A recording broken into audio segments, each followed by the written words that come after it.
Hey everybody, Matt Gear here for the Geek Pride cast on this Monday evening. With me tonight, we have my co-host, Peter Ray Allison.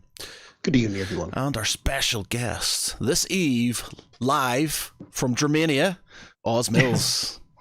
Hi there, thank you so much for having me. It's really a pleasure to be here.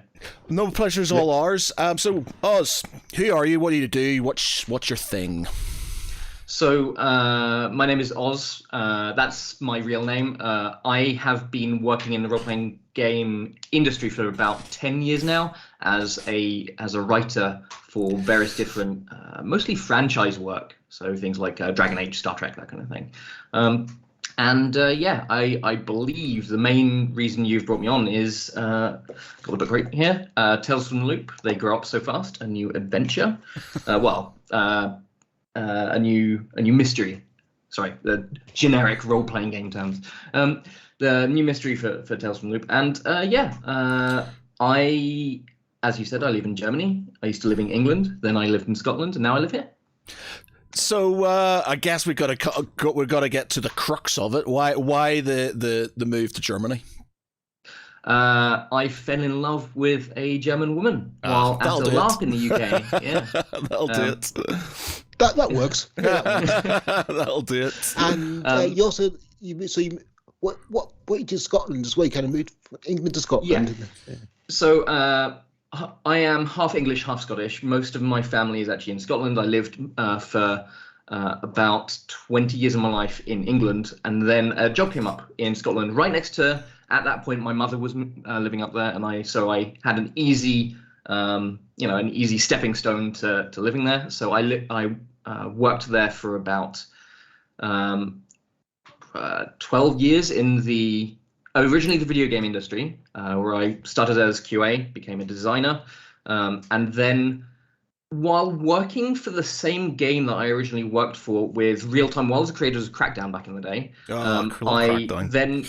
I was working on a piece of technology which was like a global mapping software. They had sort of ordnance survey data for the entire UK and several other places, and they wanted to make a game world that used the real world. Wow. And then an insurance company said, that's a really good piece of technology, and bought it out. And so I started working for an insurance company from the game industry without moving job, which...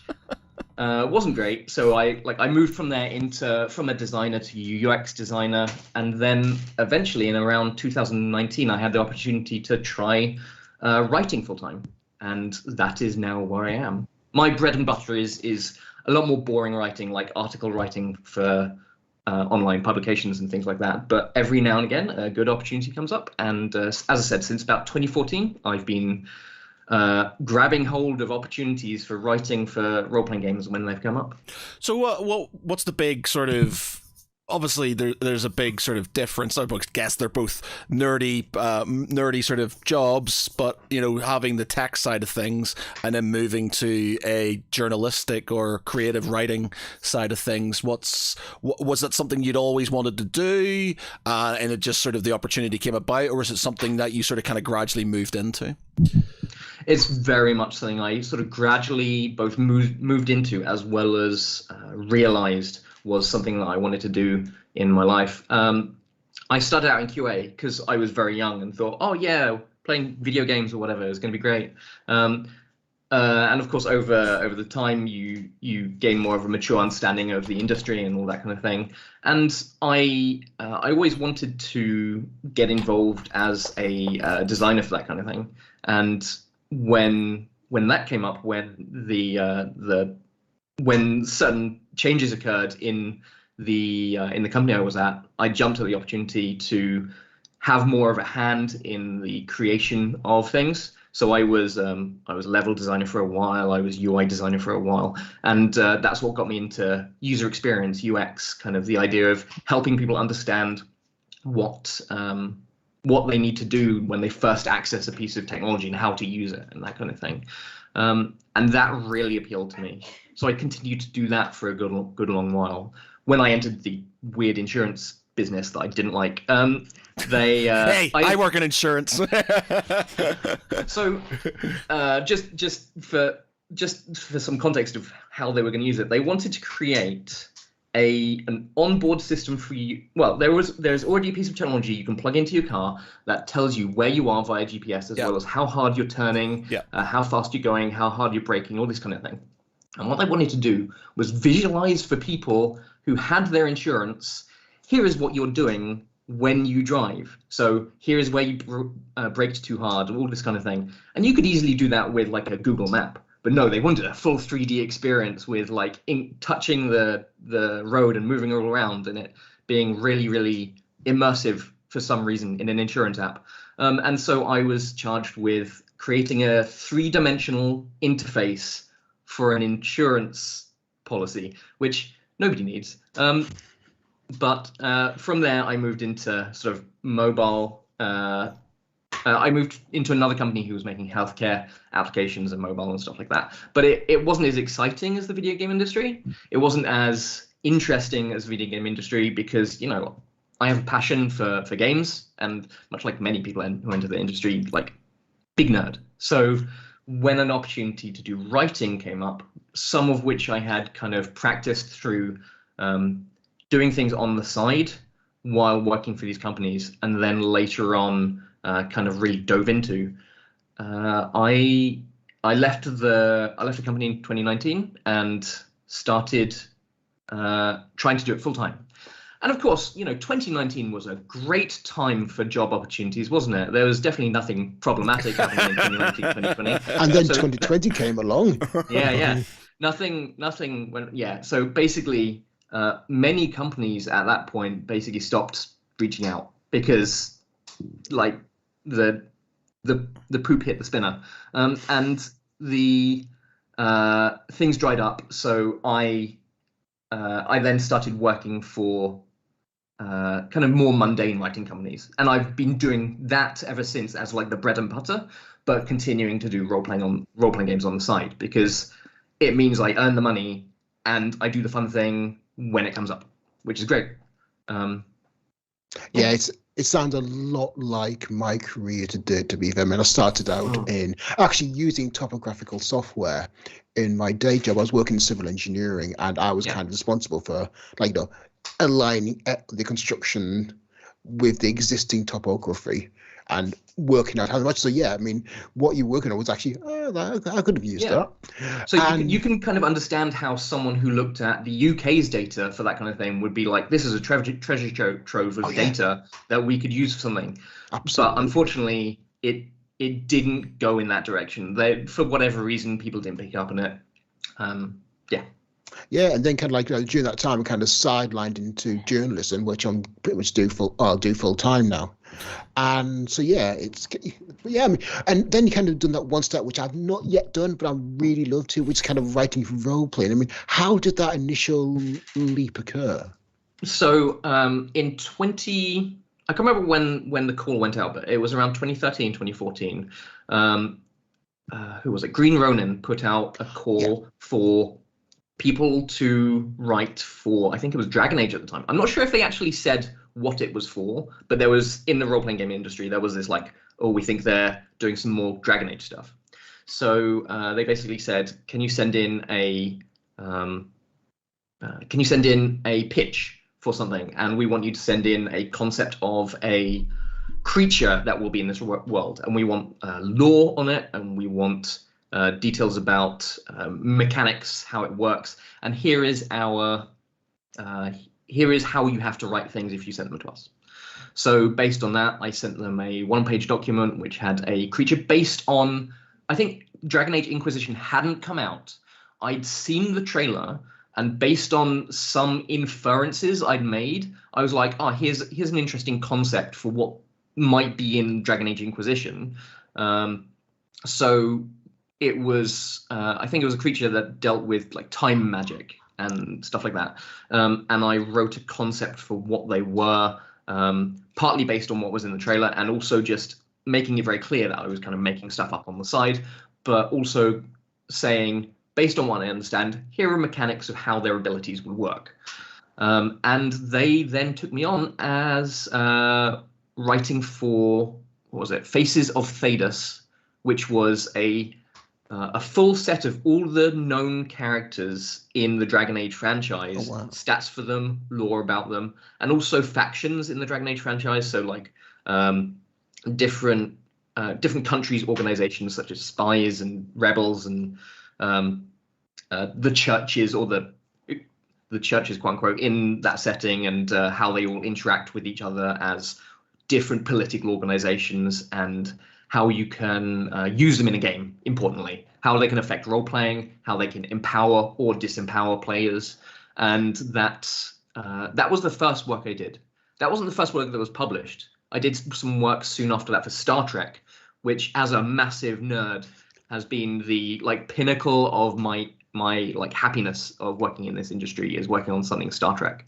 That came out before Faces of Thedas, but basically, having worked for Green Ronin, started the ball rolling and saying to other people, I've done work in this industry, can I do some work for you? Which has been wonderful. The entire industry has been so friendly, so wonderful, so supportive. Especially Green Ronin early on has been Green Ronin and Free League have been two of the absolute pinnacles of professionalism and kindness in the industry, and I'm so glad to have worked with them.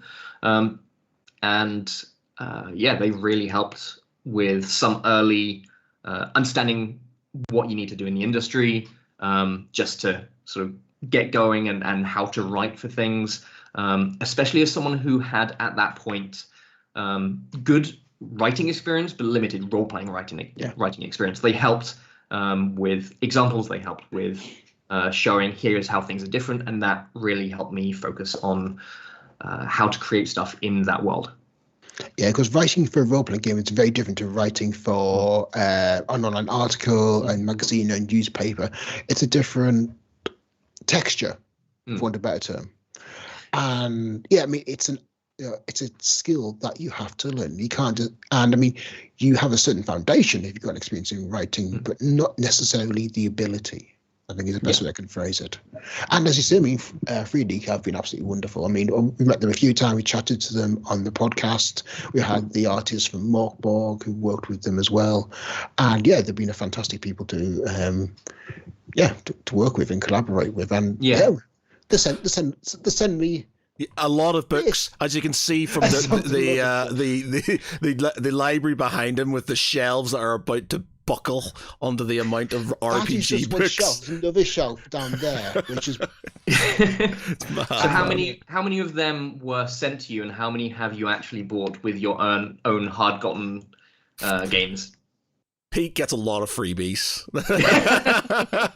I don't have the mental fortitude, I don't think, to go through all these RPGs, but he's very good. I sit down and read them all. I mean, my family barely see me at lunchtime because I've usually kind of got the file up on the tablet. I'm kind of reading through the book as I'm having dinner or tea. In no way can I judge you, because every time I do some work for a company, when I'm working on a supplement or something rather than the core rulebook, I will send them a message and go, hey, I'm perfectly happy to work on this. This is great. However, could you send me like the core rulebook as well? And usually, they've got like copies that are available for either journalists or something like that. So a lot of that, my shelf behind this situation here, has been filled out with, as I said before, ill-gotten games. Yeah, I mean, it's got quite bad now, but I mean, I love the books. I mean, they are works of art. I mean, to be fair, I mean, you don't get bored looking at them. It's got to the point now where I very rarely read for leisure now. I mean, the last time I actually read a book, not as in a fiction novel, was August. I do a lot of audiobooks now. Yeah. Like I've it's been a while since I've physically read something, because I've got an Audible account, and everything's on Audible now. So, and I find that I can just listen to it when I'm driving or I'm going stuff. Like, I used to think it was cheating, because I do enjoy reading. Like, I've always enjoyed reading.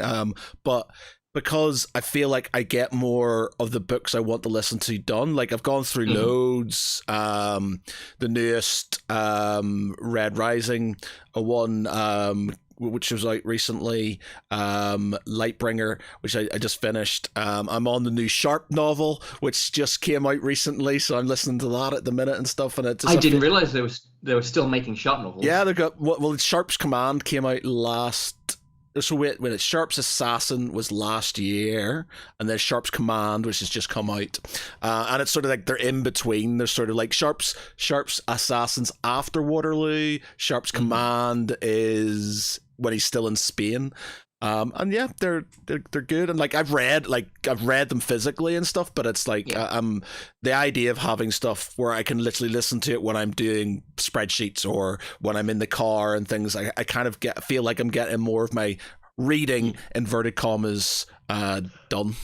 Is it? Please tell me it's narrated by Sean Bean. It has to. No, it's not. The annoying thing about it is, like, you've got these ingrained, sort of like, you bastard, and sort of like the accents and stuff, and like, the guy, obviously, Dara O'Malley, who plays God Save Ireland, Patrick Harper.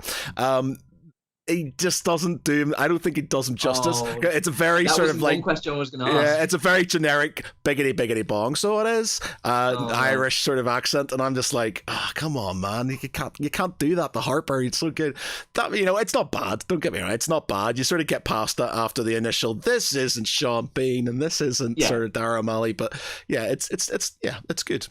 I've read a few books recently where I haven't gotten into the audiobook kind of craze, and partly because some of the books I've read recently, as I was going to get into, they've used visual things on the page to add a bit to drama in a scene. There was a book I was reading recently where someone had an ability to jump between shadows, sort of teleport between them. And when they did that, they talked about them stepping from one place over here and then moved the text down to a section further down on the page, and it described it doing that, and the text, because the text actually did that, it felt more impactful. And I just know I wouldn't get that from the audiobook unless obviously they could do something audio wise, but you wouldn't get the same impact. It's very and we've talked about this with a couple, I think Gareth Powell and stuff. He was talking about his books, and like we were the audiobooks, and we were talking about how a narrator can make or break a book, and there's been Gareth Powell's books, they sound amazing, like, and I've got them on my sort of to read list, but I listened to the audiobooks and they were just like, it was this very drony sort of American accent, and I thought it was meant to be like that because it was a futuristic sci-fi thing, and I thought I'll get past it, but I couldn't. It was just like, it was really doing my head in. It was really, I just couldn't enjoy it, and I felt like it was tarnishing what would have been a really good book by the bad narration, so I left it.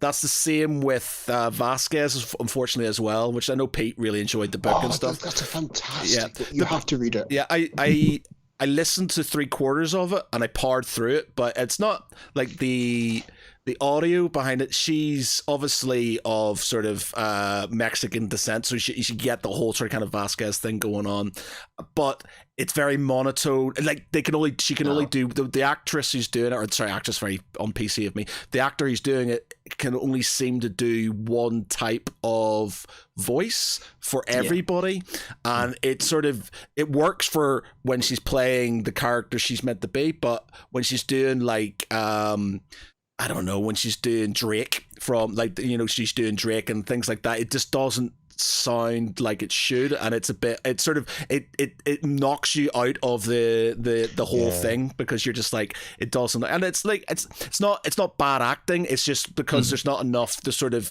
hook you in. That being said, you've got things like I said, the Red Rising books, there's like 6 of them at the minute, and there's going to be like 2 more. The Horus Heresy ones from Warhammer 40k are really, like, they always have what's his name, it's my favorite audio guys now, what's his name? It's going to really annoy me because it's like I refuse to listen to any audiobooks unless it's like him now.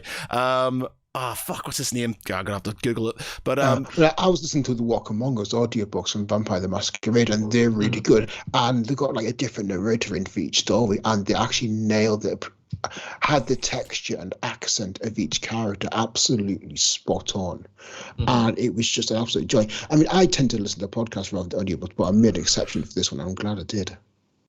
So I there's only so much that I can criticize people who can only do one voice, because while I do try to do really good voices when I'm GMing a game, I do tend to find that most of my male warrior characters or thugs or anything like that, they're just all a bit gruff, mate. It's very, very British. Yeah, everybody's very Cockney and or Northern or Scottish, and there's like, you know. That being said, I threw in our D&D campaign because I knew my accents are fucking atrocious. They're really bad, and it literally does. It's always, you know, the guards are always, all right, mate, I'm a guard, and then sort of like the dwarf's always Scottish, and you know, those very generic tropes you get for D&D characters and stuff. So I was like, right, we need something different.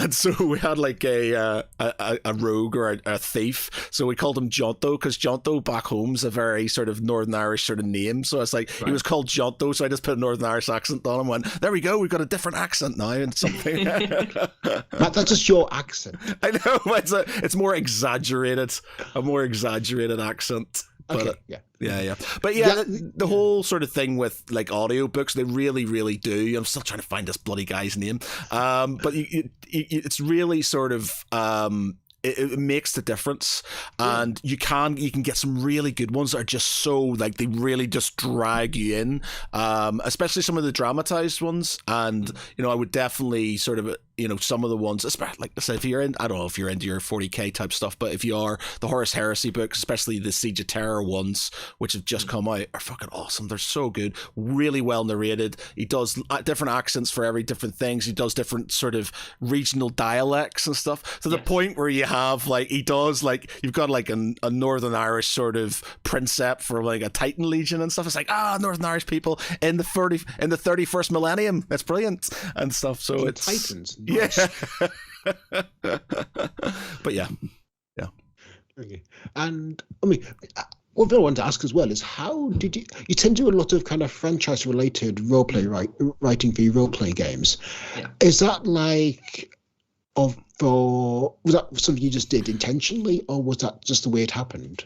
So it's very strange. There are two sort of focuses I found that my work has gone into during my career in the role-playing game industry, and it's both franchise-related stuff, and I don't know why that is. It might be that after I started with Dragon Age and Star Trek, like that ball started rolling, and people were like, "Oh, he's worked on stuff, and he respects lore because he's worked on these things before."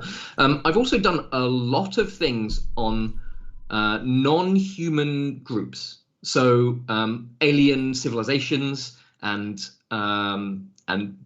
beasts from fantasy or Lovecraft or aliens and things like that. And it's never sort of more core things. It's never the good guys. It's always the weird stuff, and that's been really fun in some ways, because a lot of the times in these franchises, not so much Star Trek, because they have there is enough information out there that you can grab everything. But when working on Homeworld, for example, I don't know if you've played the old strategy. Oh man, I used to yes. love that Way game. too much There's a new board. Modifius did a board game of it, and there's I think there's Homeworld.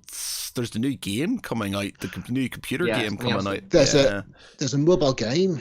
There's a recent land-based, planet-based Homeworld game, Santa Caracas or something like that.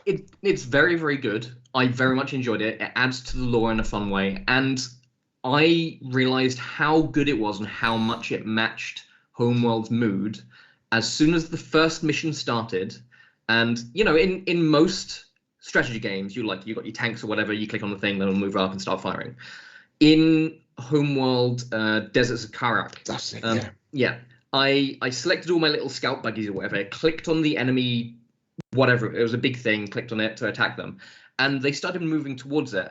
And then instead of just stopping and firing, they kept going and kept moving around things, and I was instantly reminded of when you attack things with scouts in like Homeworld, and they will start moving around the ship and constantly going, and you got that same audio of like constant chatter and stuff like you would expect in like Battlestar Galactica or something like that, of like, okay, we're going from oh no, they're too powerful, and things like that. It's an RPG, not an RPG. TT. No, what's it called? RTS. RTS. It is an RTS. Yeah. It works very well. I recommend it. The story's good. It doesn't have the same feel as an RTS as Homeworld, obviously, because it's land-based and because it's a little faster.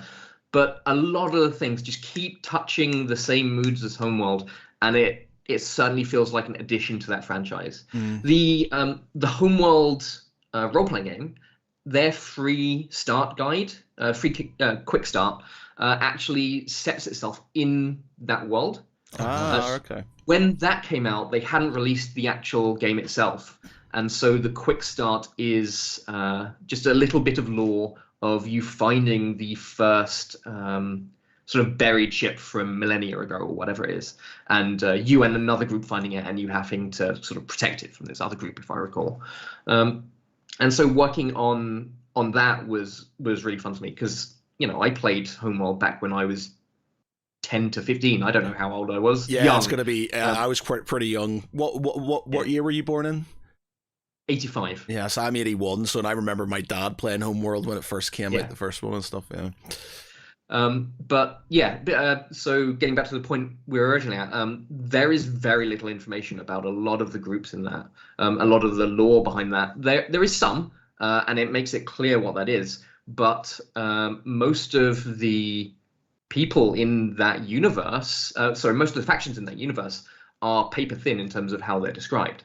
And so when I was asked to write on them, there was information available on in all the video and things, but there's no extended novels. There's no more detail than that. So I had to extrapolate, and I made up a lot of stuff that now appears in the Homeworld role-playing game. Oh, wow.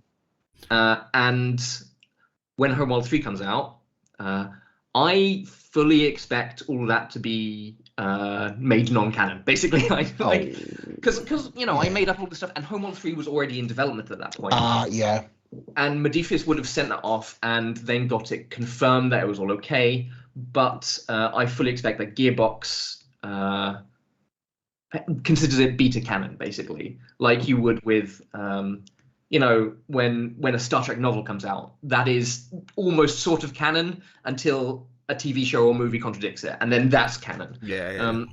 And so if people want to use it, that's great. It's the only extrapolation aside from fan wikis.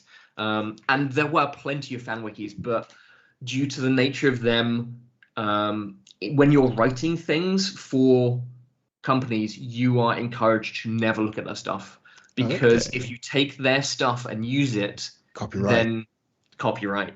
Of course, it's not so much copyright. There are ideas that you can take and but I think it is copyright. It's just not licensed copyright. It's like plot copyright. So unfortunately, I had this conversation with, I think it was one of the like Dragon Age lead writers. He said to me, "Don't look at any of that stuff, just because one, it'll affect how you write, and two, like you will always compare yourself to that idea, and it's harder to make original ideas, and also you." You could get in legal trouble. So I really hope that some of the fans of Homeworld's old stuff took anything I wrote and enjoyed it. But we'll see what happens with everything I wrote when Homeworld 3 comes out. As I said, I'm fully expecting all that stuff to be like, well, that's no longer a thing. Like, you can use it in the role-playing game, but we're now going to write a supplement where this is what it actually is. I'll not be too sad. I'll have to say, though, I mean, since you obviously can't look at anything online, so you have to do the research yourself. So that means fire up Homeworld video game. Like, right, I'm going to play this for 5 days and claim it as research. Yes, that's claiming things as research is the ultimate accountant cheat code. Everything's research now. And what is it? So I played I played through Homeworld back when I was younger, but when I actually came to writing this now, what I often find is that I'll go and watch someone else play it on YouTube or something like that, Yeah. and I'll look up the wikis because fans are obsessive and they make more detail than is necessary about everything. But then they are often extrapolate from the. They do, however, the good thing about Wikipedia these days and wikis in general is they have sources, which is there are sources. So you can look by the site of the sources. Yeah, and with Homeworld specifically, it was a case of that they actually have a good amount of information in. There are several books that came out that are part of like limited edition versions, and they have like History of the Galaxy, all these kinds of things, and that's really useful. But there's a lot of information there, and wikis summarize that.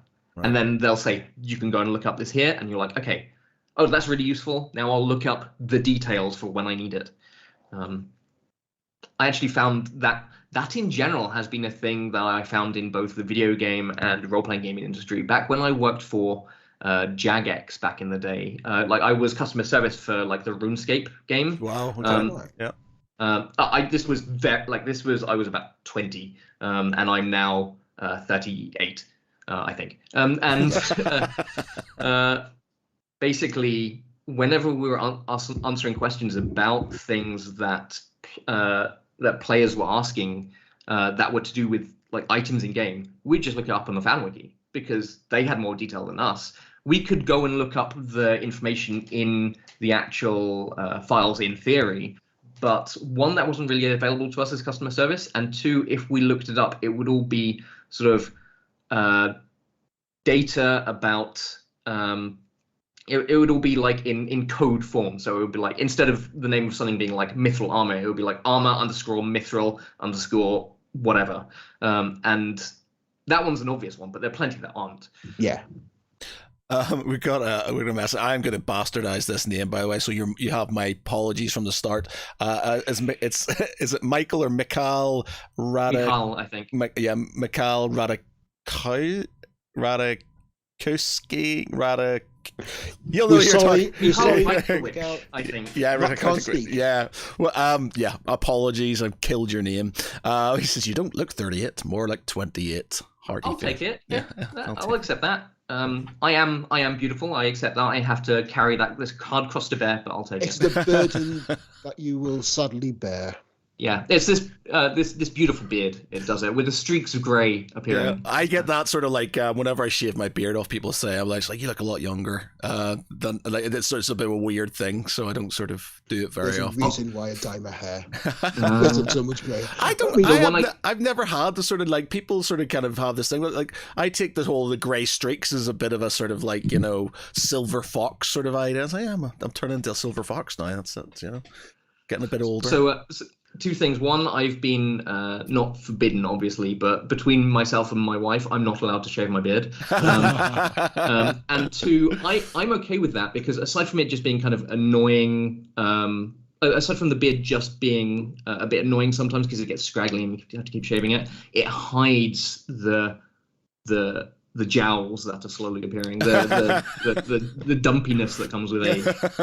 I'm very jealous. I could never. My beard, literally, I can get the Cavalier and then a little strip, and that's it. Everything else, it doesn't seem to grow any thicker around here. It's working for you. Yeah, you're good. I can't do the. I've always wanted a pirate beard. I was like, I'd love to have a pirate beard, and I get to the point where I leave it for ages, but it just all goes a bit scraggly, and then it's like it doesn't. I'm not going to grow here, and I'm just like, you motherfucker. So I have to go back to the sort of the Cavalier and stuff. But yeah, so it's a mighty beard. Don't never shave it off. Never shave it off. I was chatting with Gav Thorpe a while back, and he was saying that what he's saying about the fans knowing more about the franchise than obviously the company that created do. Like, obviously he's done a lot of Black Library fiction, and a few times fans have come up and said that would not work. You could not use a bolt gun against a las pistol against Space Marine power armor. It's just like it reels off the stats, and he goes, "Yes, I know that in the game that mechanically that would not work.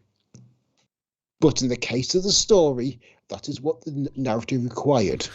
I think it was like I think it was maybe just a Simpsons episode or something like that back in the day when when Simpsons comic was book good. guy. I don't think it was that. It might well have been, but it was basically someone on stage at a franchise. Sorry, on a stage at a convention when someone is like, actually on page 38 Yeah. of this thing, how can you do this when you've previously said that? And the person is just like, it's a TV show. Yeah, Like, it I doesn't. remember that episode. Yeah, yeah, nerds. I think they do similar in like Galaxy Quest and a few others, but that's Yeah. honest. Like that is the writer being honest with every time that he has had those questions. Oh, it's true though. It's absolutely. I mean, it's telling that Galaxy Quest was once voted the best Star Trek film. It's a brilliant film. I need to go back and watch it. I haven't seen it for a good number of years Oh, now. it's just wonderful. Did you watch Did you watch the Orville? I've seen some of the Orville. I think I finished season 1. I got partway through season 2, and I think that's when I moved to Germany and a lot of stuff kind of. It's really stopped. it's really good. It's like next generation with a bit more comedy to it, but I love it. Yeah. Really good. I really liked it. I mean, I enjoy it. I mean, why Kaylee is not so much. I think because Kaylee is massively into Star Trek and TNG in particular, and I think because like there's so many similarities, but when it isn't the same, it's a bit too jarring for her. For me. I just love it because I like what they're doing. I like the fact they're not the best like they are in Next Generation. They are just regular people doing a day job, and the only reason the captains got the ship was because there weren't any captains left. Yeah. I'm just going. No, you go ahead. No, I was going to ask you, like, no, what else have you written? Like, you've done a lot of Star Trek. I mean, that must have been like, obviously, I take it you're a massive Star Trek fan. So when I have an icebreaker, when I need an icebreaker at a group meeting or something like that, I've had this during an interview. They were like, "What's an interesting fact about you?" And of course, my view of an interesting fact is maybe different to that of someone else. And what I generally say is there are about 900 pieces of Star Trek media out there, official like alpha canon Star Trek media. I've got an Excel sheet of trying to watch every single one, and I'm up to the late 700s now. That's amazing. So that what I'm missing out on is some of the original series and all of the animated series, and then when that's done, I'm done. Wow. And it turns out the original series, compared to modern storytelling methods, is not very good, in my opinion. Like, there's a lot of really good metaphors that they show in there. Like, a lot of the way people talk about how they display like science fiction is very good, but just the storytelling methods and the flow and pace of episodes and the misogyny and racism is not great. I really struggle Of its with time. I really struggle here with the original Star Trek series. Like I was a Next Generation kid, so like I love that, but I really struggled with the original series, and I've tried numerous times to go back to it, and I'm just like I just can't bring myself to do it. I get sort of annoyed at it and then stop watching. Yeah. What I've found is actually really useful is watching it with someone else and you watch it like it's a B movie. You talk through it, even like you don't take it completely seriously. You talk through it, you make fun of it, and you actively take it as a funny thing. We used to have back when I was in Scotland, me and some friends had a thing called Beer and Bad Movies, and every few weeks we would get together, just sit down, watch terrible movies and laugh at it and just enjoy it. And watching that with the same attitude has been absolutely wonderful. Yeah. Talking about terrible movies, I don't even know why I watched it, and it just sort of, I think it came up on Amazon Prime or something, but the 1980s Toxic Avenger film, it is the worst superhero film I've ever watched, but I sort of kind of vaguely remember it as a teenager, or a very young teenager, and I realized why I watched that film as a young teenager, because it's just boobs and really bad gags, but I was just like, this is abysmal. This is like this is really bad in a comical way. I think that franchise matches like something that I have as a personal interest that I find just interesting, which is really adult shows and movies that they then turned into children's cartoons. Yeah. And I believe there's a Toxic Avenger children's card, like Saturday morning. Yeah, there is. Because I remember watching and this stuff. things like The Mummy, Attack of the Killer Tomatoes. Attack of the Killer Tomatoes. There's like a whole bunch of them. There's like a fake alien one that someone mocked up, and things like that. Oh, there's a RoboCop one as well. Yeah, there's a RoboCop one. How did someone, like, obviously it's to sell toys because RoboCop's a cool toy, but that meeting where they said, yes, we are aware that this is a bloody, disgusting movie in which someone gets exploded across the front of a car after being covered in toxic slime, but won't children love it? Yeah, man. Yeah. There's loads of films like that where they've got sort of toy figures for, and they're adult films, and it's just I think there's like alien toy figures. Yeah, there was ages. Yeah, children. Yeah. I was thinking one of the other day, actually. There was one where I was just like, this is an adult film, but there's kids' toys for it. Fuck, I can't remember what one it was now. Anyway, carry on. I'll think about it. One film I watched recently, which I really, really liked, surprised myself at how much, was Totally Killer on Amazon Prime. You get Amazon Prime. It's basically Halloween meets Back to the Future. Oh, I've seen the adverts for that. Yeah, watch it. It's a really smart, well written film. Is it a horror film, or is it like a tongue-in-cheek horror film? It's a horror film, straight up horror, but with lots of very dry humor. Right. Like someone from 2023 goes back in time to 1987, and also takes their attitudes and their perspectives. Like there's someone going around with like the FBI, Federal Booty Inspector, and they're going, "Hey, dude, what are you thinking? Yeah. That's really problematic, dude." So like even with Back to the Future, when they went from 1985 to 1955, or 1985 to 2015, there was this big jump. But you're talking about like two of those jumps in like general culture. Yeah, that's too much. Like the idea of I've got a 2-year-old. The idea of when they reach 15, talking to them about life before having a mobile phone will be absolutely. There's a whole podcast called Daughter Issues, where a guy just introduces his child to things that he had as a kid, and her struggling with using the old T9 texting, like the numbers to text the letters. Can you imagine someone trying to do that these days? I've got 3 children, 15, 12, and 7. And before they're given a smartphone, they're given a basic function phone with that text as you described. And I mean, it's basically like by day I'm a cybersecurity journalist, so I'm not going to give my children a smartphone until they're a bit older, because I've seen what happens. It's not nice. So I give them all they need is a basic function phone until they're about 14, 15. I saw a TikTok, and it was like there were people, they had different generations within the family, and there was like, if I was to say call me, what would you do? And obviously the older people did this, but then the kids were kind of doing this. Yeah. Like or this, that, or like that or like that. Yeah, they're like that now. Yeah, and it's just like all these different things that we sort of like. Well, this like this because that's what phones were used to be like, but they're like this or like this. Yeah. To hang up the phone, you're like, it's that. Yeah, it's not that. Yeah, it's weird. Yeah, but I mean, also like there's words now that we use that weren't around 30 years ago. I mean, like for example, Googling. Oh, I'll Google that. Yeah. We got one thing I've heard. I'm not 100% sure because I have a sample size of 1, but someone I know, their child didn't know what LOL was. Wow. Apparently, cool is universal. Cool is still going. We can still say cool, but LOL. Maybe ask your children, Peter, and learn whether or not that's out.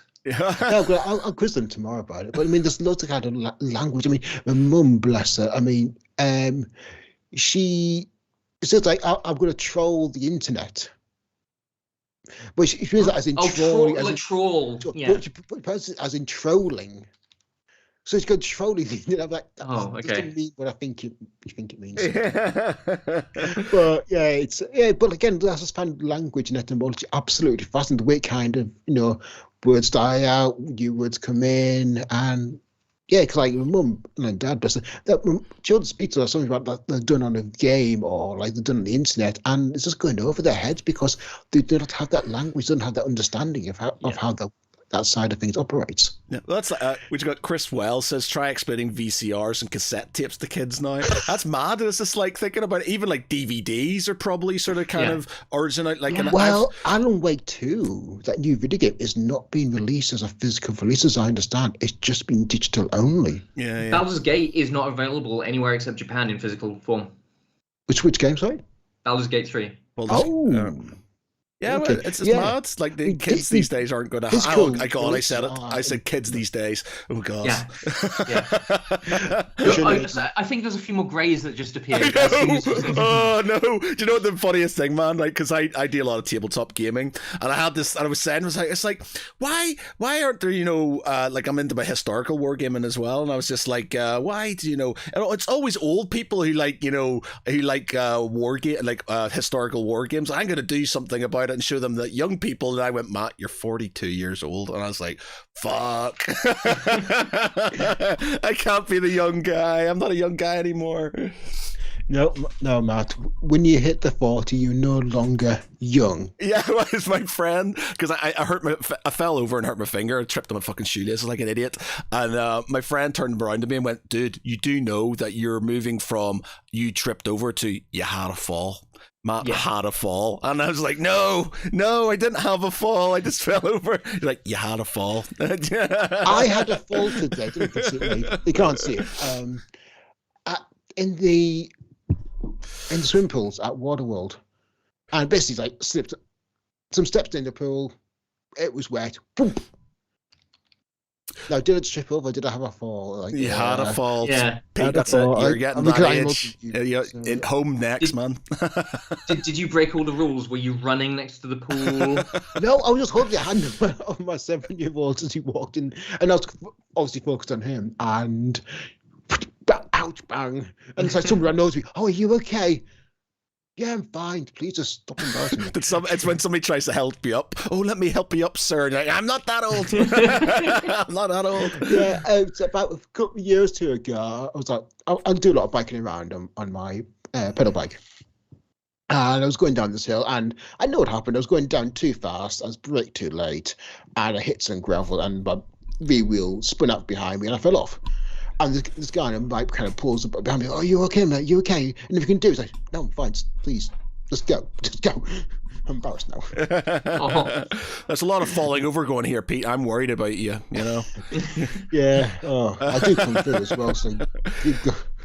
Anyway, so Tales from the Loop. We've skirted around it. We've barely talked about it. Now you understand me. You can maybe understand the product better. Yeah, well, exactly. So Tales from the Loop, for those who don't understand what Tales from the Loop is, can you give us a bit of the background before, and then obviously how you got into writing it?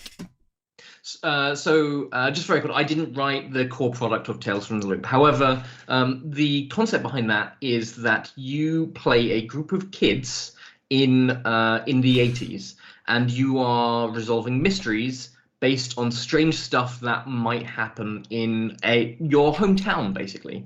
And there are a few things that are different in this world. It is the 80s that doesn't exist, according to the branding. And so there's strange technology. The loop itself is a sort of large Hadron Collider-like facility that is plonked in an area of Sweden is the original one, and then there's extra ones that are set in Boulder in Texas, I think, and then more recently there is one set in the UK, and the idea is that the loop maybe causes some weird stuff to happen, or due to this alternate reality there are other weird things happening. And the children are entirely normal children who are swept up into this strange world and the weird things that happen in it. And it's mystery solving.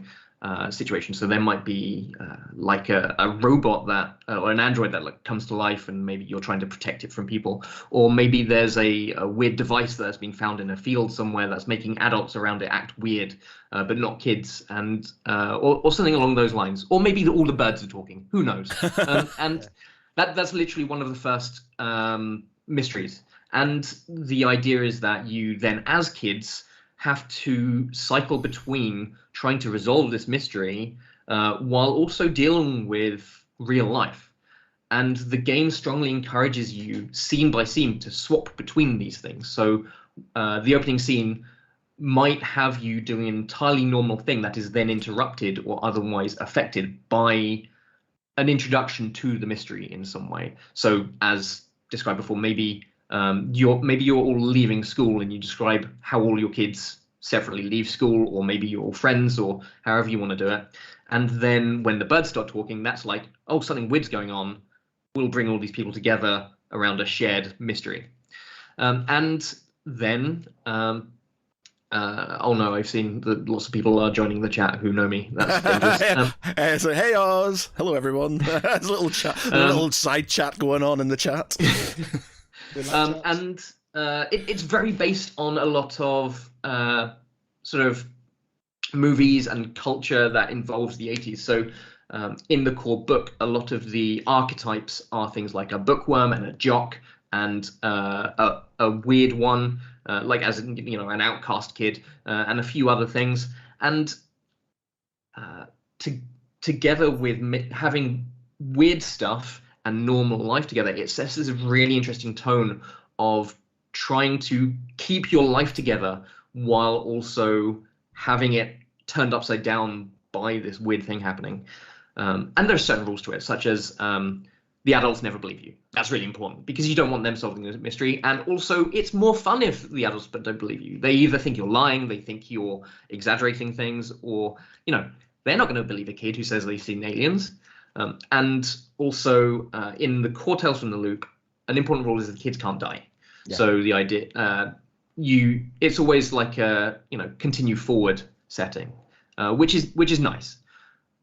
Yeah, I mean, tonally, the best way I can describe it, starts to like very much echoes E.T., Goonies, and more recently Stranger Things, and it's really kind of. I mean, I lived through the 80s. I mean, I have no kind of wish to go back there. But the way the 80s is portrayed in terms of that's actually, it kind of nails that tone really well.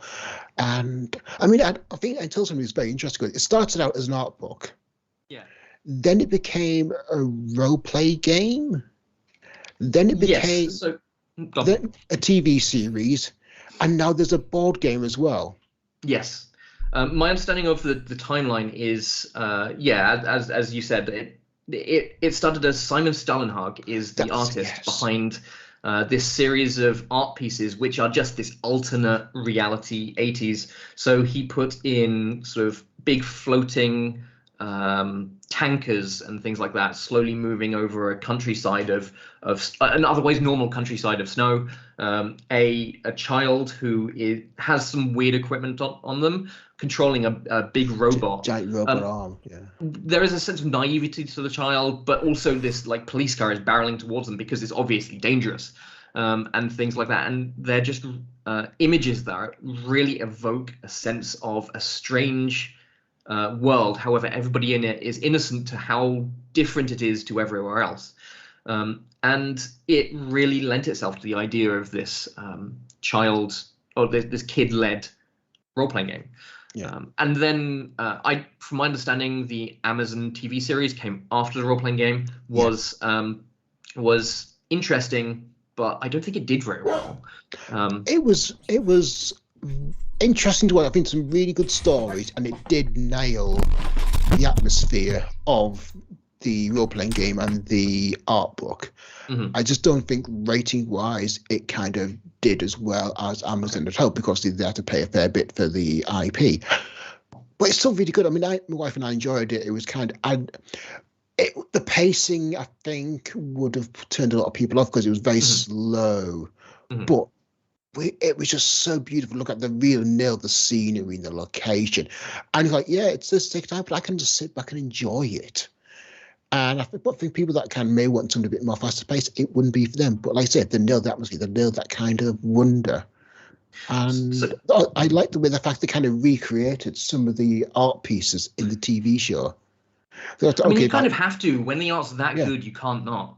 Oh yeah, I mean, I remember that scene stands out where you kind of had that giant robot with an arm and the police car charging towards it. You find all the context leading up to that actual image, and that was quite cool. At least at least the writer's interpretation of the events leading up to that image. So yeah, one thing. Sorry, you go ahead. No, I've finished. Please go ahead. One thing I really like about the role-playing game is that.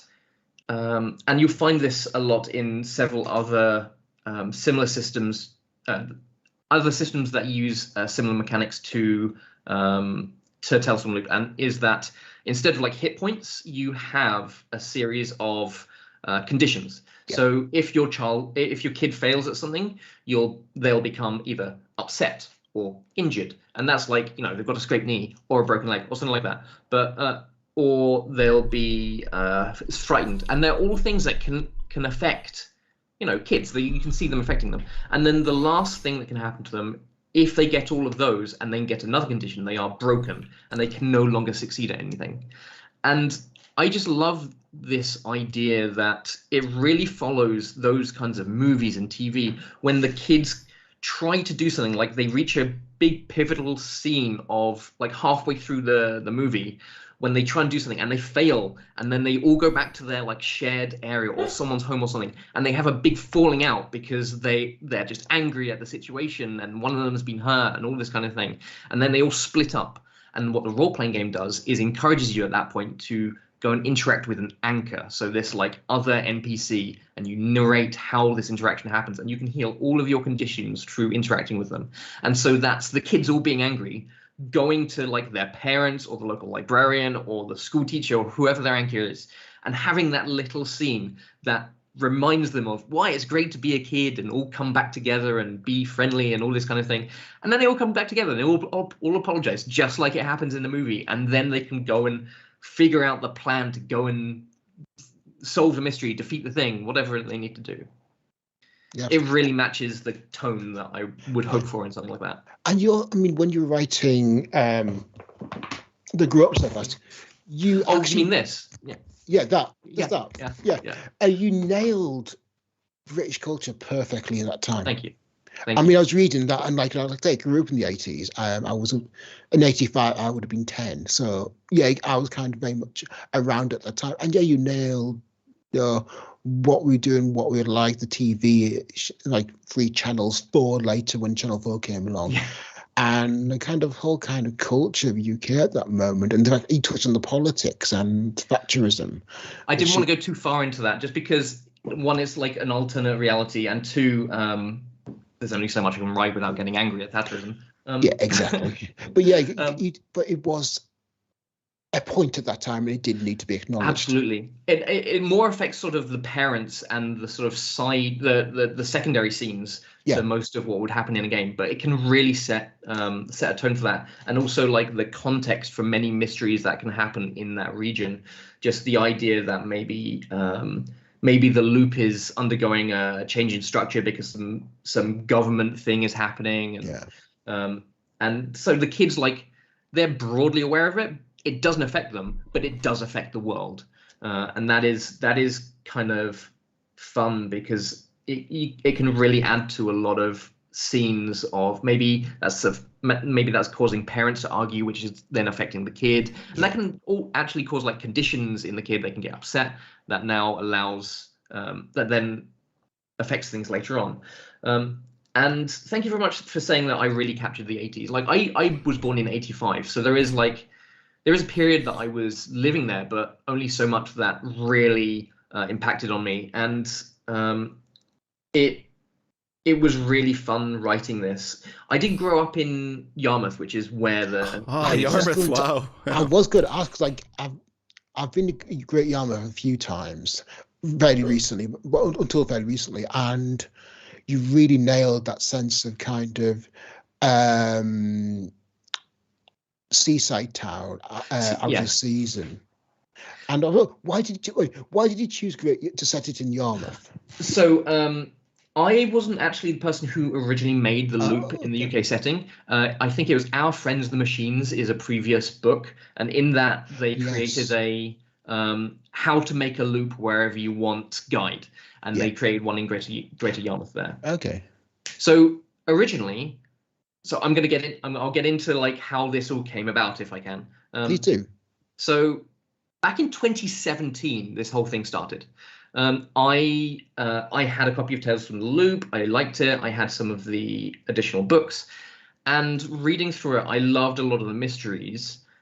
But one thing I did notice is that while there were little instances and touches of kind of kid stories, or the little touches of like mysteries that you would maybe find in a children's TV show or something, there wasn't a really core trope that I absolutely loved in those things, which is the children find a creature that they have to keep away from adults, and then the government finds out. And that's like a core story. You've got E.T., you've got Waterhorse, you've got Pete's Dragon, all like a whole bunch of things.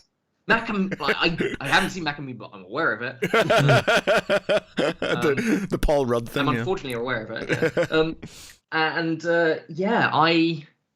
I just realized that I wanted to write a thing on this, so I just straight up emailed Free League. I think I emailed their customer service department and said, I'm a writer. I work on role-playing games. Here's the things I've written. I have an idea for a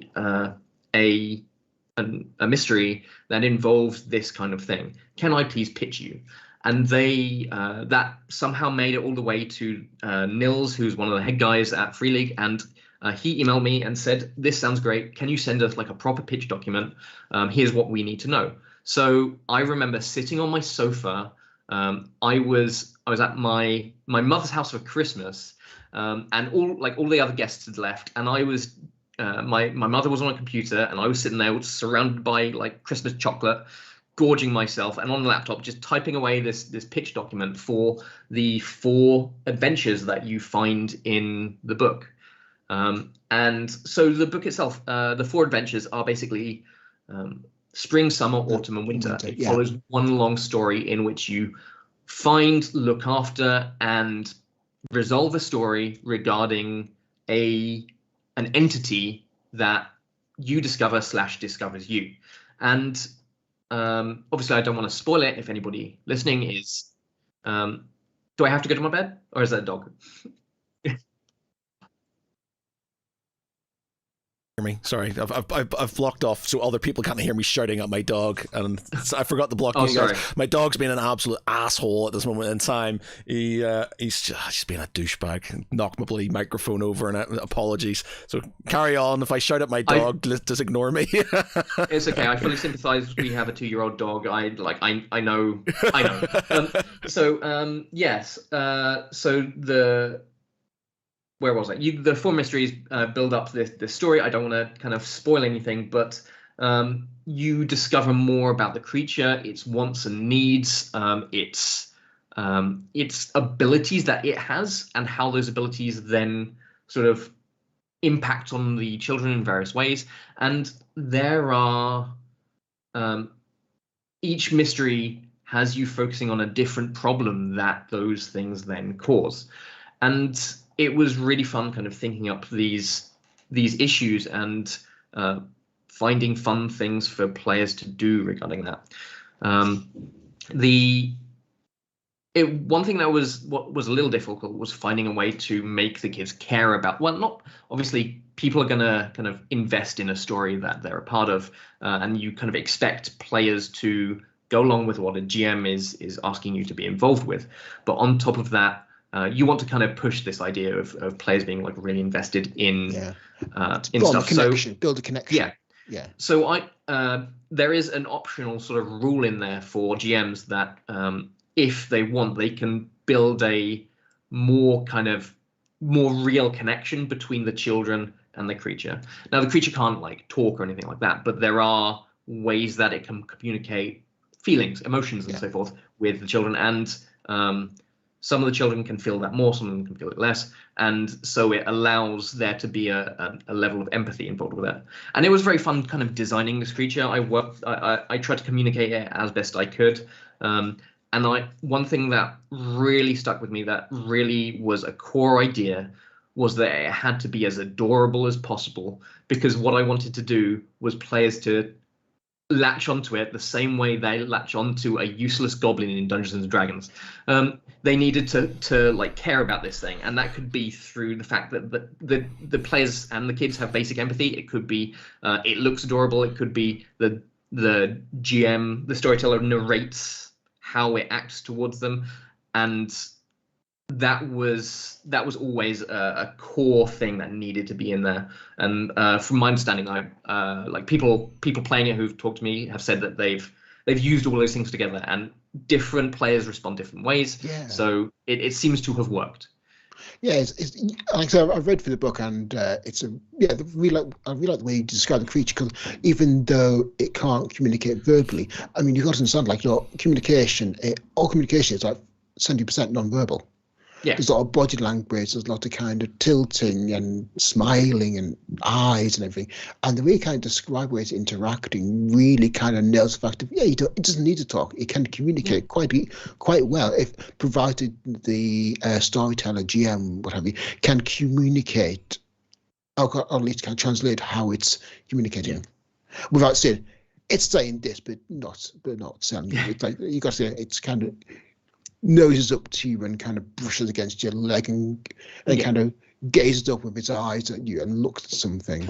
Absolutely. Big black eyes that look up at you with care. And trying to describe how I wanted the creature to physically look in some of the artwork to the to Free League was fun, because I was like, imagine a pygmy hippo but slimier, and a bit cuter and a little more pink. And I think I drew a little picture of it at one point. It was a terrible drawing of a little creature with like little beady eyes. And they did some really great work. I got some early concept art. I might ask them if I can share that.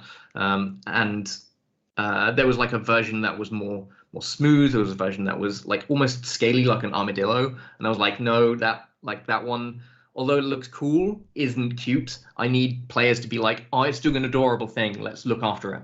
I mean, like, the one thing that I kind of did come across is you'd look at the artwork and look at how you described it, and the two become match completely.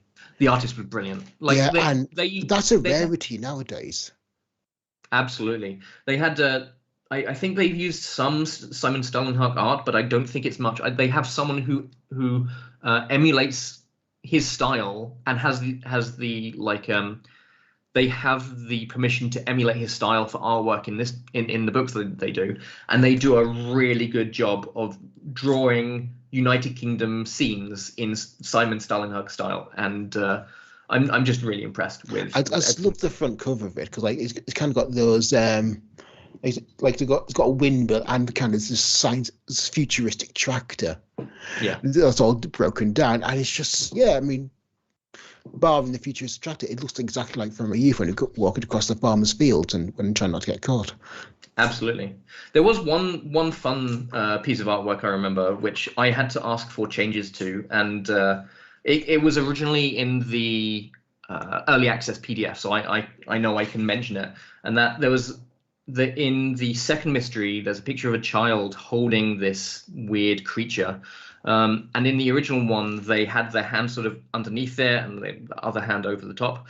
Unfortunately, it looked like the hand, which was covered in slime as well, is up the creature's. They did make an edit to that, and they have fixed that. Whoops. So it's fun. Like this. Working in design for as long as I have, I'm fully aware of how unfortunately you can make unfortunate pictures that are either look like they're weirdly placed or look like genitalia quite easily, and then you have to be like, I'm going to change that. But they were entirely professional about the whole thing, and they said, oh yes, we see that, okay, we'll change it. As I said, Free League have been one of the I would say that Free League have actually been the best company I have worked with when it comes to this kind of thing. There was even there was some awkwardness because I sent off the original pitch document and they said, yes, this is great. I got a contract and they started working on that. I sent in my first draft and then there was an obvious shift behind the scenes.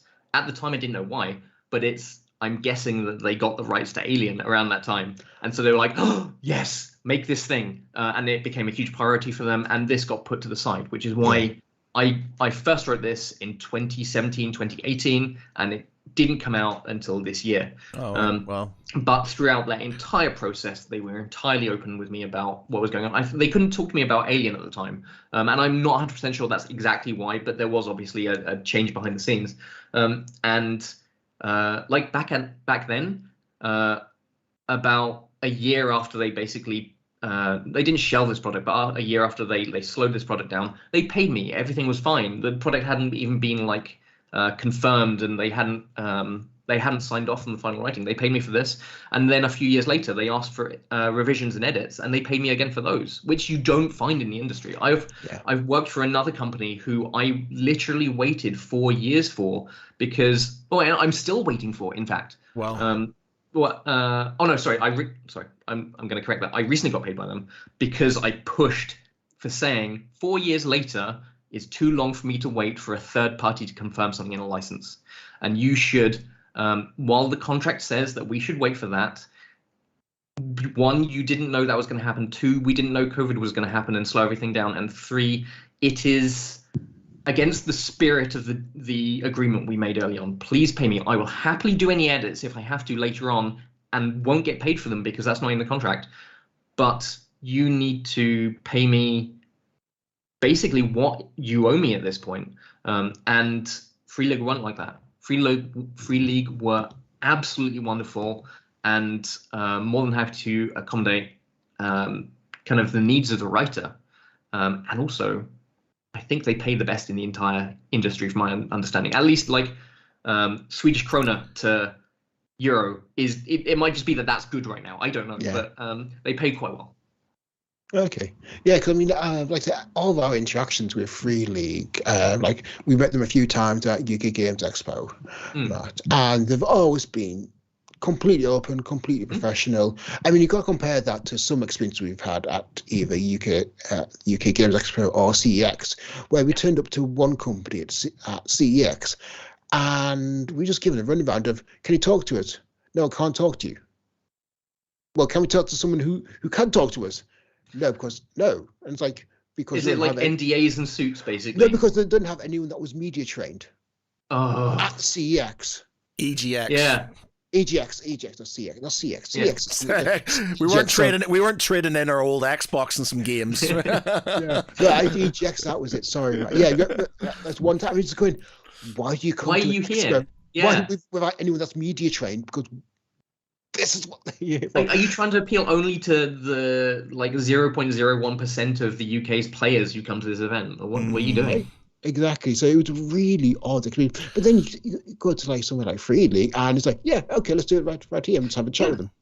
Yeah, and I mean, the role-playing game industry is small enough that is a big deal. Yeah. Like how the tone of things like that. The fact that people need to be media trained in the role-playing game industry, like I get it, but also there's corporate. Well, role-playing games are becoming. I mean, I think like D&D is big, but through that, I think especially given the issues with Wizards of the Coast and the parent company, Hasbro.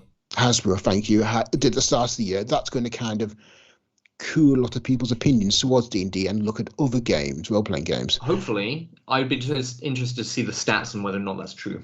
I think start playing do like professional D&D stuff. So like you can sign up and then get paid to do D&D and things like that. They bring out stats for how popular the different systems are on there. So when they come out with their next lot, I'd be very interested in seeing. Very true. Yeah, because I think that's going to be very interesting. Because what happened definitely hurt Hasbro. Their new virtual tabletop's not exactly covering itself in glory apparently either. It's not. I tried it. It's no. Like it's so bare bones that they obviously have not been doing very well at it. And some other company is working with them to create a 3D tabletop, which I'm like, why are you creating a 3D tabletop? If I want to add anything to this game, I have to know how to 3D develop 3D models. Whereas with like a flat tabletop, I'm like, cool, put a picture of a dragon in there, go. Yeah, like we use Roll20, and like it has its problems. Like it's a bit glitchy now and again, and it's a bit slow, but it works. It suits the purpose, and it's easy. It's easy. That's what you need. Yeah. You want to enable 12-year-old little kids to GM a game for their mates. You don't want to like. And sure, like if you're doing a 3D tabletop thing, that means you sell them more approved things. But if they just want to, run a silly little game in a little tavern that they've got, Roll20 is great. Yeah. I'm like kind of been a bit of a Luddite when I preferred role playing in person. Oh, I absolutely prefer role playing in person, but I moved to Germany and my options are limited. I mean, there's kind of things that because like, what's role playing like in Germany compared to the UK? So there's an interesting thing. So this is a mix of German culture and also its history with role playing games. Until 5th edition, the big role playing game in Germany was I think it's Das Schwarze Auge, the Dark Eye. Which is it's fantasy role playing game. Yeah. It had its own separate interest group, had a LARP after a while, and kind of together they created interest. It obviously more recently, because of the popularity of D&D, it has kind of overtaken slightly. However, people still play the old one, and from my understanding, like mechanically, it's fine. It still has a legacy of problematic content, which other games with more eyes on them have been looking to solve. But it's also becoming a product of modern sensibilities and stuff. But in Germany, kind of culturally, it is hard to find a group of friends because a lot of German culture is based around the idea of social clubs. There's a joke in Germany, which is that you get 3 people in a single location who have a shared interest and they will form a club. And so a lot of my in-law family are involved in like a local hiking club. Germans love hiking as well. It's a whole thing. But there's like 100 people who go to this local hiking club, and it's the center of a community. There are other there's like a Geek club nearby and all this kind of thing. And so, I mean, in general, it's hard for me to join many of these because they will speak German. Lots of people in Germany do speak English, which is great.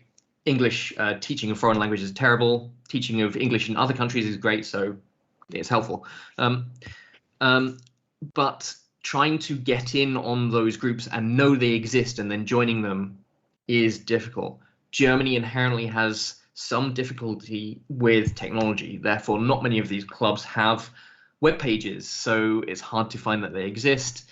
You find out about them through like social contacts, and I don't have them because 1, I work from home, and 2, I'm foreign. So there's like a limiter on that kind of thing. So fortunately, I've found some really cool local people who like do LARP, role playing, and stuff like that, and so it's taken me a little bit of time, but I'm becoming more involved with that on a local scale. But in general, role playing online has been it's like thrown a lifesaver to me. Yeah. How's the German language? Are you proactively trying to learn, or is it just?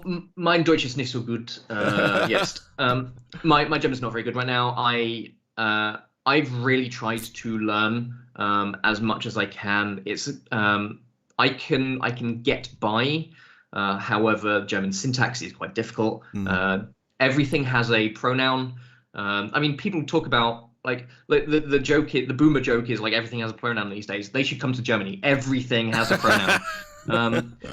And knowing that, like, my partner, she says that I can't remember which way around it is, but like in Germany, the moon is feminine and the sun is masculine, and in France it's the other way around, and it's just like different countries have their own sets of things. So like why do I need to know if the table is a man? Yeah, yeah, it's true. It's and odd. then with role playing, you have a whole other set, because when you have a fictional thing, people just make them up. What is the gender of a Phenolax? I don't know. Yeah, my German consists of. I went to Hamburg, and I asked a German friend. I was like, so I need something I might need when I go to Germany. And she's like, meine Wassermelone is kaputt. And I was like, what does that mean? She's like, my watermelon is broken. And I was just like, I'm never going to use that. But there's a photograph of me in Hamburg with my hands on my head with a broken watermelon by my feet going, meine Wassermelone is kaputt. I was like, I got to use it. I got to use it.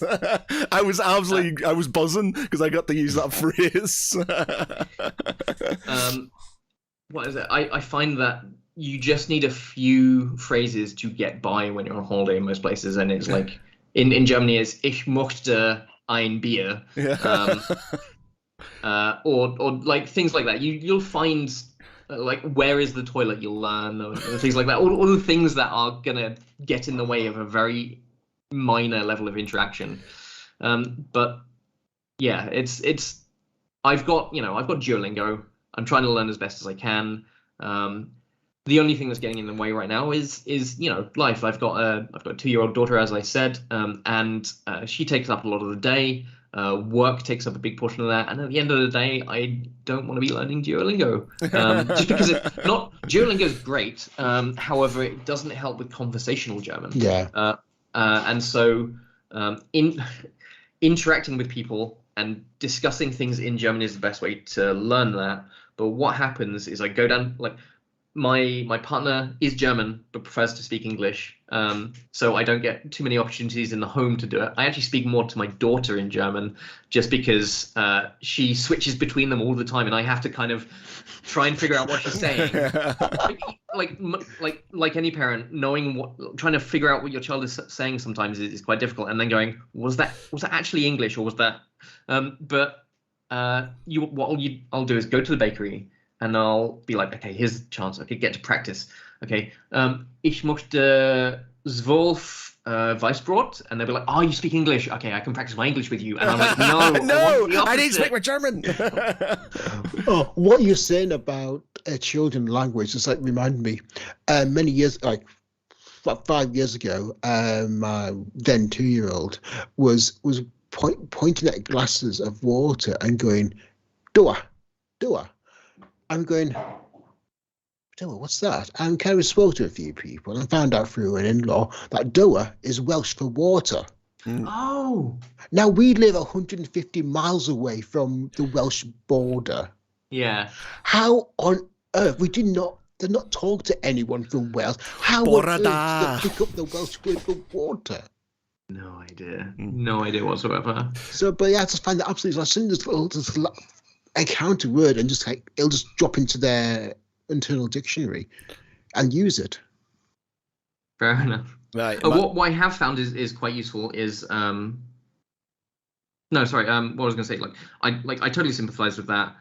Trying to figure out what, as I said, what children are saying is just like, yeah, they haven't got different languages, just the lack of clarity on some words, the fact that they don't know how to form a sentence correctly all the time, right? Then add on top of that the possibility of words from another language coming through, and it's just like yeah. Well, a child's approach to language is absolutely fascinating, scattershot, but absolutely fascinating. Like basically, where do they kind of come up with those words? And often it'll be like from their friends that kind of learn words, and they'll make up words between themselves that they know what they mean, but everyone outside of their little group hasn't got a chance. What I have found has been fun though with the German language is I was a bit cheeky at a LARP I go to in the UK. Still, we occasionally go on holiday there and go to the LARP for a holiday. And Which LARP do you do? Empire LARP. Oh, I've got a few friends there. Yeah. There is a ritual, a spell that you can cast in the game, which allows you to send a 5x5 grid of words to a like a magical entity that can then respond to you in theory. And in theory, countries all over this fictional world interact with this entity, and so they should, in theory, know all these languages. So I was like, what can I do? And like to further my ability to send messages to this thing, it's only a 5x5 grid, so it's 25 words. And I realized that I can use German compound words to put more meaning into those same number of things. And like I have a copy of, like, I had to recreate it in the field because I forgot to take it in, but I've got a copy of it here, and I don't know if it shows up. But several of those words literally wrap around because they are so long, because there aren't words for certain things that exist in the setting, so I had to make them up. So instead of like for one, there was like a very specific kind of priest in the setting that I wanted to mention, and that is like I put together like priest offering like lawyer services and all kinds of things into one word, and it just wraps around the little box I put it in. And I feel very sorry for the poor person who behind the scenes opened that and went, what the fuck? So how does it, you know, I've never LARPed before. I've seen the YouTubes, and I know Pete's LARPed, but how does how is Empire, like, what it, as an event? Empire is, I think now 3,000 players in the field. It is a wonderful and immersive experience that allows people to get really involved with some really good plots in that world. They've made a lot of really good decisions, and you really tell looking through how the game is designed that pretty much everything in there is not designed with the intent of just telling a good story or just trying to create an interesting world. A huge amount of the decisions in creating that world and the mechanics behind it are what adds to role-playing. So, for example, one example that I've recently talked to someone else about, because I was talking about the ability to do like secretive magic and like and not let someone know whether or not you are affecting them. And the trouble is, like, doing magic, like, say I was in a corner of a room and I was secretly doing a little ritual that then causes someone to get angry or something like that. You can't do that in the world of Empire, because the rules of magic in that game are, like, you can create a curse, certainly, and you cast it with your ritual buddies, but then someone has to actually go to them and cast it on them while within, like, touching range, in a way that is obvious to everyone around that you are cursing them. It's not a secretive thing you can do, because and I imagine, I haven't exactly asked why, but I'm imagining that it's because it's good for the UI. You do not need someone to go over and be like, you've been cursed, here's what it does. Two, telling you who your enemy is more interesting than someone doing something to you and you never seeing them again. And three, just it gives more roleplay to everyone in that scene, because the person cursing you, from the moment they start the curse, from the moment they trigger it, which is called a pronouncement of doom, I think, which is great. You are cursed. You can't stop it. But you basically, they get to ham it up. They get to be like, do you know what I've done to you? It'll have this effect and this effect and blah, blah, blah. And you'll find that you won't be able to hold on to any money. It'll fall from your hand, all this kind of thing. And the person can then react to them and get angry, and it creates opportunities to show off who your character is. Whereas if I hid in the corner of a room, like I've heard happens in like Vampire the Masquerade or anything, and secretly did a little ritual and told the GM, and they went over to the person and were like, yes, you feel like you're angry now, then what can they do about that? They can be like, oh, I'm angry, cool. I'm gonna roleplay that I'm angry, and like maybe I can find out who did it in some way, but it doesn't create an ongoing story. It just stops there, apart from the victim. So how does it? So obviously we've been doing a D&D game for the last like 3 years, and I find it hard enough with 6 people. How does it work? In do they have like that person that person upset and cursed? Sorry, I really focused on one mechanic there. Yeah, no, but I'm just sort of interested. Sort of, is there a story behind the entire event, or is it literally just player driven to do certain things? There is a context behind the whole thing, which is basically once per season in this fantasy world, all the nations of this larger empire, the sort of heroic figures of the nation, and that's a very broad term, meaning anybody of importance of this nation, come together to do various things. In some ways, it's just a big celebration of the fact that everybody's all together. On the other hand, the sort of GMs of the game and writers and all this kind of thing have the idea that it's the main political thing once every season. Everybody comes together and makes the decisions. So the senators who are voted for by the players will come together and make senatorial decisions. The priests of the setting will all come together and vote on things that they will then go away and proletize to the people about what they should and shouldn't be doing. That influences the hearts and minds that aren't the players, basically the nations and the people of the empire. The bourse, which is like the merchant class of this thing, will have their own auctions and buy things and sell things and affect things in other ways. Then there is a conclave, which is a group of magicians, and they influence decisions related to magical concepts, rituals that can be banned or allowed, or interactions with magical beings, or other decisions involving magic and other things in the setting. And then once the weekend is over, everybody goes away, and all these effects then affect the plot behind the scenes, which then sets up the context for the next one. There's also like generals, another thing, which then the generals affect the sort of army minigame where they move armies around and fight things. And there's like quite a detailed mechanical thing behind that. And all these things can interact to an extent, and they are separated to an extent in an interesting way. So the conclave cannot be affected by priest stuff based on the constitution of the empire, because some historical thing meant that they were separate so that they could work independently. The Senate can't affect the priesthood's decision-making skills to an extent. And all these things mean that people can affect people, but only so much. And it means there's interesting decisions made, and that there is back and forth and politicking and all kinds of things. And on top of that, there's other plots that happen. The writers create enough plots so that every nation so there are sort of 10 nations that make up this empire. Every nation has their own little plot going every event.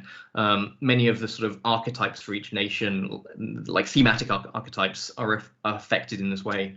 There's a whole money system in the game. The creators of Empire minted a whole currency that is used in every event. You get a little bit of money that you can spend on drinks or whatever you want. And so, there's moving pieces and a whole economy in the game. And it's with so much that it is so very immersive. It is basically each LARP is an entire different culture within itself. I mean, I've been to the every different actual whole LARP, not every event. Yeah, absolutely. Yeah. Yeah, I mean, I went to the LARP in Locker Park in Derby, the Gathering by I've heard of Loving Trust. Mostly because I live 10 miles from 10 minutes away from it. So it's, and actually, my first article I did for the BBC was covering LARP at the Gathering, so that was fun. And yeah, I mean, like I said, they've got an entire economy there. Someone runs the bank. Yeah. And at one time, I was playing this constable with the militia, and we tried to basically some lunatic was trying to rob the bank there. It's like, no, you can't do that, dude. Come on. Do you know you do not mess with the treasury? Okay. Yeah. How does that work with people just being assholes? How does that sort of get magic stopped? It depends on the system. Yeah. Empire, from my understanding, is a bit more loose in how it handles things. There's no central bank in Empire. You just have money and it changes hands. the idea of like the checks and balances for various things is there is militia and the judges of the setting, the magistrates, they are NPCs, so they are trusted by the organizers to be able to try and be impartial. But the people, like the militia themselves, they are players who go out and investigate the things. So if you go out and try and do something bad, there will be a repercussion. If you like, the creators of the game actively kind of discourage you going out as being a stab happy little numpty, and so you very rarely. Yeah, it very rarely happens. The game is not about that, frankly. It's not about going and stabbing people. The area that it's setting is meant to be generally safe. And several things are there to stop you being a little numpty in some way, shape, or form. But if you go in with the idea of just having a laugh and trying to wreck things, I think you will be sorely disappointed at the reaction that you will get. And in terms of, people will either know how to shut you down from being someone who tries to ruin the game, or otherwise it just won't work the way you think. I think however, also, on the other, sorry. I think also the way they do some of the mechanics behind it as well, it kind of encourages a more positive and less egregious play style than being a poison. I mean, like I joked to one of my friends who goes to Empire, God, so you're gonna poison anyone this time? You're gonna poison them. You got the herbs. You could be around poison people. He goes, I can't do that. I can't. I really, because you have to walk up to them and like some of the referee the entire time, and it's just done in such a way that it's really hard. It's not quite that bad. So, say I wanted to poison someone, I could go and get a little poison, and then go up to them, talk to them, secretly put it in their thing. If there was a ref there, chances are much higher. So you'll inform the refs beforehand. They will try and get someone who is in character clothes to be around. They won't always be dressed up as a ref, or they will have a ref, like in a busy area, they'll have a ref standing far enough away they can watch you without trying to ruin what you're doing. They have enough experience at knowing we don't want to ruin this thing. But there are ways to prevent, like if someone takes a poison, there are ways to heal them. It's like anti-poisons that you can make. However, there's a time limit to that, and the ref that is nearby will be like, they'll be checking their watch, they'll be timing that. But some things that do prevent that, or just generally prevent someone stabbing someone near the loos when they go to the loo or something like that, is that if someone dies, in theory, you can later on there are spells that like talk to dead people or things like that. So if someone kills you and you know who they are, then you can say, this person killed me. Of course, you could lie. You still have the ability to lie. You're not compelled to tell the truth all the time. But the game is set up so that murder is entirely possible, but is encouraged to be a last resort. And I think that is very important to create a game that is fun for as many people as possible. Absolutely. What was I going to say? Oh, I think that was it. Yeah. That sounds really interesting. I'd love to sort of try. The one thing I watched some of the battle stuff, and it's and I can't remember who is it we talked to. Like Pete, I can't remember. We talked to a lot of people, Matt. Well, who was it?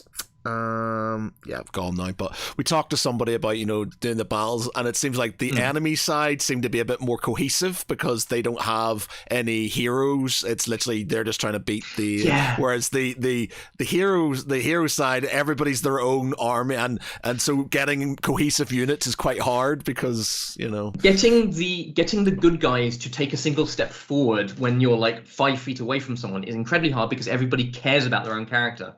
And there is definitely encouragement for the enemy side to also role play as much as possible so that they feel the same way that players do. But unfortunately, there is a reality behind that, which is those who are playing the enemy always feel a bit more disposable. You're like, okay, I'm kind of here to die by these people's hands, or give them a fantastic roleplay experience of fighting me and either being defeated by me or I die because I'm, one of the bad guys. Bad guys in quotation marks, because that's a topic of conversation Subjective. in those. Yeah. And what I would say is that the battlefield itself is, cornerstone of the sort of unique selling point of Empire. But like, I don't even go into the battlefield, and I still have a great time because there's still stuff going on when the battle's on. It's the best time to go and interact with as many people as possible because, you know, like if 2/3 of the field is off fighting, everybody else is free. Let's go and do stuff. Let's go and role play with people. And like role play happens on the battlefield, but also. Sorry, go on. No, but during the big battle at the last LARP I was at Lorien Trust, the Gathering, because I had two of my children with me, obviously I couldn't go into the big battle, so I had to stay there. And like I was a combat medic, a healer, so I was working out at in the healer's tent, and I very quickly realised that my two children were healers as well. Yeah. And they had friends, and they had some healers. And we basically took over the healers' tent, letting all the healers go into the battle. And we basically set up like, right, okay, we got triage, we got medics, we have got poisoners, like, and you know, healers, we got all that stuff. And basically, we would come in, triage, bam, bam, bam, straight out. The kids loved it because they were getting actively involved in the plot. The healers that were in the healers tent loved it because they could get in the battle. Yeah. And I loved it because they go, right, guys, come in. In you get, and go through the process of triage and then like exactly get healed and stuff. And they set up themselves. Yeah. It's just I just the idea like I'm a massive history geek as well, and the idea of sort of like formations of, you know, walls of spheres and stuff. But then I watch some of the videos, and you've got people who are just doing stuff on their own and not in formation and sort of like. So some people do train together. Yeah, I have. And some of the best groups do that. Yeah. I know of one group that takes that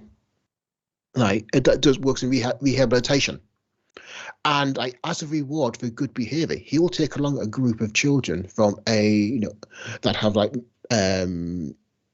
behavioural difficulties. Mm-hmm. And if they've been well behaved, they've earned the ability to go along to the form like a penal corps. Yeah. And they work together in a penal corps, and their reward for good behaviour and like contributing is death. They're a penal corps, so they're death. Then their reward is a glorious death. No, basically in the group they form their own penal corps. Okay. And they basically in the group, right? Okay. In the group, they basically form their own. That's their backstory. Yeah. And they run a unit together, and they work together, and they collaborate together, and they kind of work in the battles together. But that is their kind of reward as going to a LARP. So, that's cool. What I have noticed is that there are groups who very much train together. Like they're all part of the same. They're not part of a reenactment group, I don't think, but they are part of a thing that comes together quite a lot and trains and knows how to do things. And they are wonderful when they're on your side on the battlefield and they're fighting as part of your nation or whatever. But because of the size of Empire, what happens is that there's a big fight on Saturday and on Sunday. On the Saturday, half of everybody goes out, half the nations go out in terms of player numbers, and they go out and fight as the good guys. The other half go out as the bad guys. Yeah. And you do not want that team on the other side. And what has happened at least once is that one nation have like a big plot, and they're like, oh no, we need to go on the battlefield and do this thing. Why can't we find anybody to help us? What's going on? And so they'll go out on like a smaller skirmish, so not a main battle, like something else that'll happen during the weekend. And they've managed to cluster together as many like oddball people who will, do the thing you said. They'll fight on their own. They're not good at staying together, all this kind of thing. They go out onto the battlefield, and the reason they couldn't find anyone is because that big block of people they have is the bad guys in that fight. And they go out and they realize we're gonna die. No. Yeah. And they can escape. They can go back once they start realizing things aren't going their way. They can try and get out, all this kind of thing. But it's there's unfortunate situations because there's some very, very good people out there. And my understanding is that the head of one of these like large blocks of players who go on the battlefield is as their job leads a group of riot police who basically use the same tactics and knows how to order people around and what to do. And regardless of your your views on police in general, that's a terrifying overlap of ability. Yeah, I've done a lot of kung fu. I'm doing lots of weapons training, and then we get given us a LARP sword, and I just have so much fun. Yeah. And like I had a wonderful sparring session with this other guy that also did kung fu as well, and we just like spent half the time just sparring with each other. Not kind of like not just basically. It's really fun. Yeah, I don't know if I get a bit frustrated, I think, and stuff. I get frustrated when people don't work as a team in Halo, let alone sort of kind of not doing it on a field. Well, I have found... Yeah, but I mean, you just have to leave then. I mean, I remember one time in one skirmish, I was basically leading this team of militia against these like spider things, and I was just begging, going, stand down, just basically just yelling at the spider to stand down. It worked on some. They were just going, okay, what does... What I've generally found is I've had because I've got my child, I've had less opportunity to go onto the battlefield at Empire and stuff like that. So me and my partner, we've worked out when we can possibly do that kind of thing. And now once per event, I go onto the battlefield not as the good guys. I go out as the bad guys. All right. With the mindset of what I want to do is give players the most interesting time possible.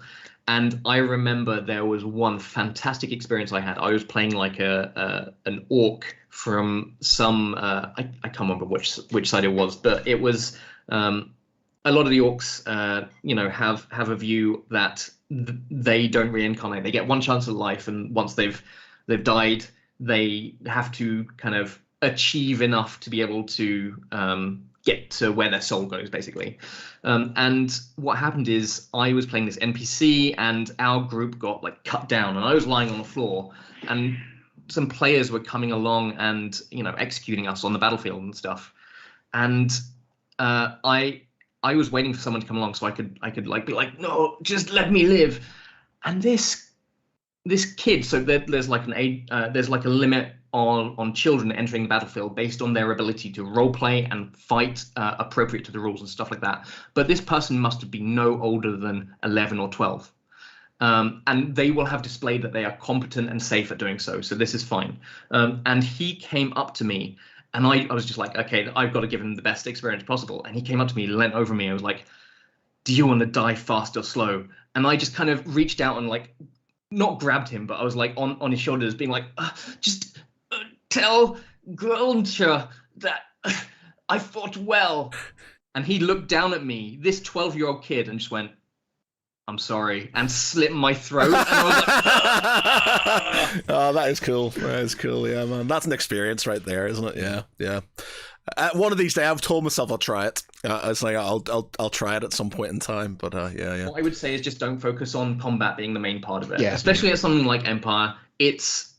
Of all the pillars, and there are maybe like 10 to 12 pillars, it's one part of a weekend, not the main reason to be there. Is your missus a fellow nerd then, or is it something she's absolutely. Okay, so she's not being begrudgingly dragged to LARP? We met at Empire. We first met there. Right. She was a mage. I was at the time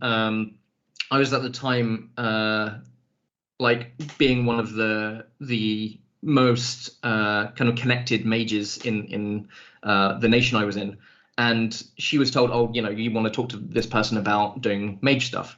And so shortly after that, she became an apprentice. And so I was like, I'll introduce you to the thing, because she was brand new.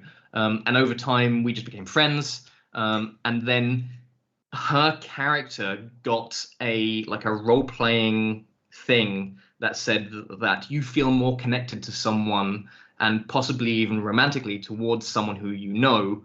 And she had a little conversation with me saying, like, I want this to be you. And so we had a very sensible conversation, like, okay, what kind of in-character limits, what sort of out-of-character limits? Are we okay holding hands, hugging, all this kind of thing? Are we okay following up on this? And we started sitting closer together, arms around each other, all this kind of thing.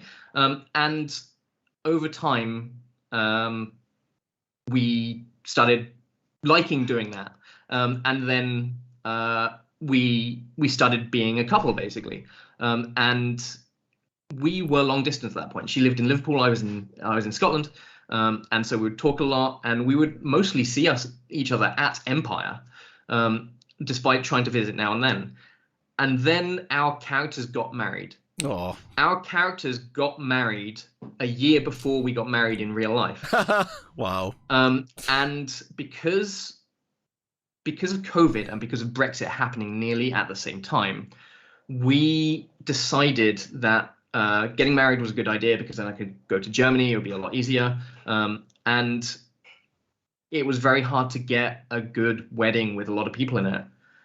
Our photos from our fictional fantasy wedding are so much better than our real wedding photos. That's cool, man. That's really cool. I like. That's an amazing that's story.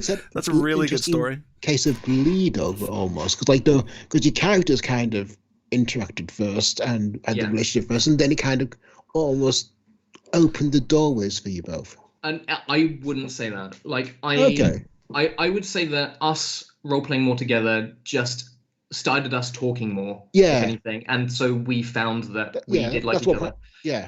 And that we found that we had a connection and liked each other.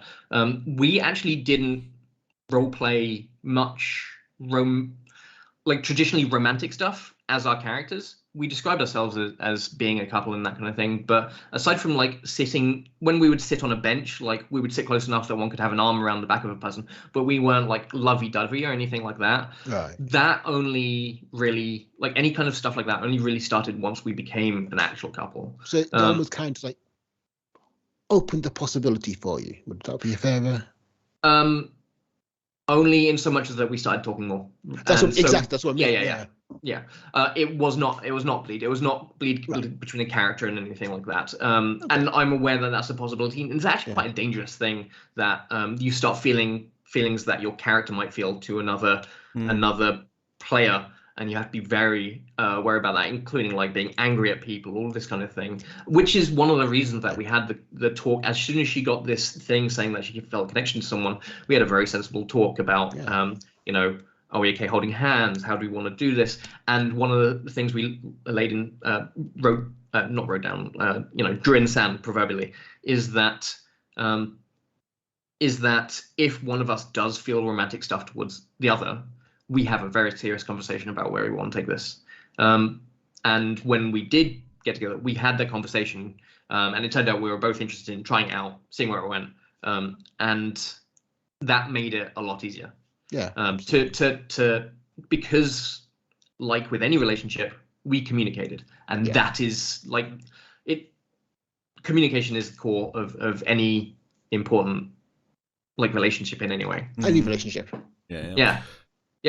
Well, the RP thing, like, from my experience with just doing sort of tabletop RPGs and Dungeons and Dragons stuff, you can, like, people get very emotional. Like, I get emotional being the DM and stuff, but they can get emotional, and we've had sort of falling out between groups because people have said stuff that's in character, and they're thinking this is my character, and the other person's got offended because they, as a real person, they didn't like that, and there's sort of that differentiation between the person and the character, and what the characters do, and some of them are literally just role playing their characters, and sometimes they can be a bit curt and sarcastic, and the person in real life kind of go, I don't like that, that's really annoying, and you see it on Reddit all the time. There's so many Reddit threads which are like, my players have this falling out, or I don't like what a player is doing, all this kind of thing. And the first response is always just talk to them. It's the same on like relationship forums or wherever it is. It's like, talk to them, be a goddamn adult about it. And like sometimes that doesn't work out. Sometimes it's that you discover there's an underlying issue and all this kind of thing. But trying to be more just being open and honest with people about an issue, and not closing off and assuming everything would solve so many problems in this goddamn world in social media. 100%. Like we've been going for over 3 years now, and we've had a couple of sort of moments where, people at the start, especially because people didn't know each other and they just sort of there was some tension, and I got to the point where you could tell, like, because the thing in my group is people start being passive aggressive when they, and there's lots of little sort of, in our WhatsApp group, lots of little sort of kind of like laughy faces and ha ha ha's and stuff. And it's just like, yeah, they're annoyed at each other, so you have to literally grab them and go, right, what the fuck's going on? Where are the issues? And then you have to sit down and go through it all, and then it's work, and then somebody new comes in, and then the sort of new stuff comes in, and you've got to go through that whole thing. So we've got a girl potentially starting with us, and I've said, I said, look, if there's any issues with anybody, don't just hold there, because we had a guy who literally, he had issues with, I don't know, with me or with the group, and he just left and he didn't say anything about it. And my thing's like, if you have any issues or you got any problems with anybody whatsoever, talk it out, because we can discuss it. That's not a problem. Don't feel shy about having that conversation, because it'll make the game a lot better.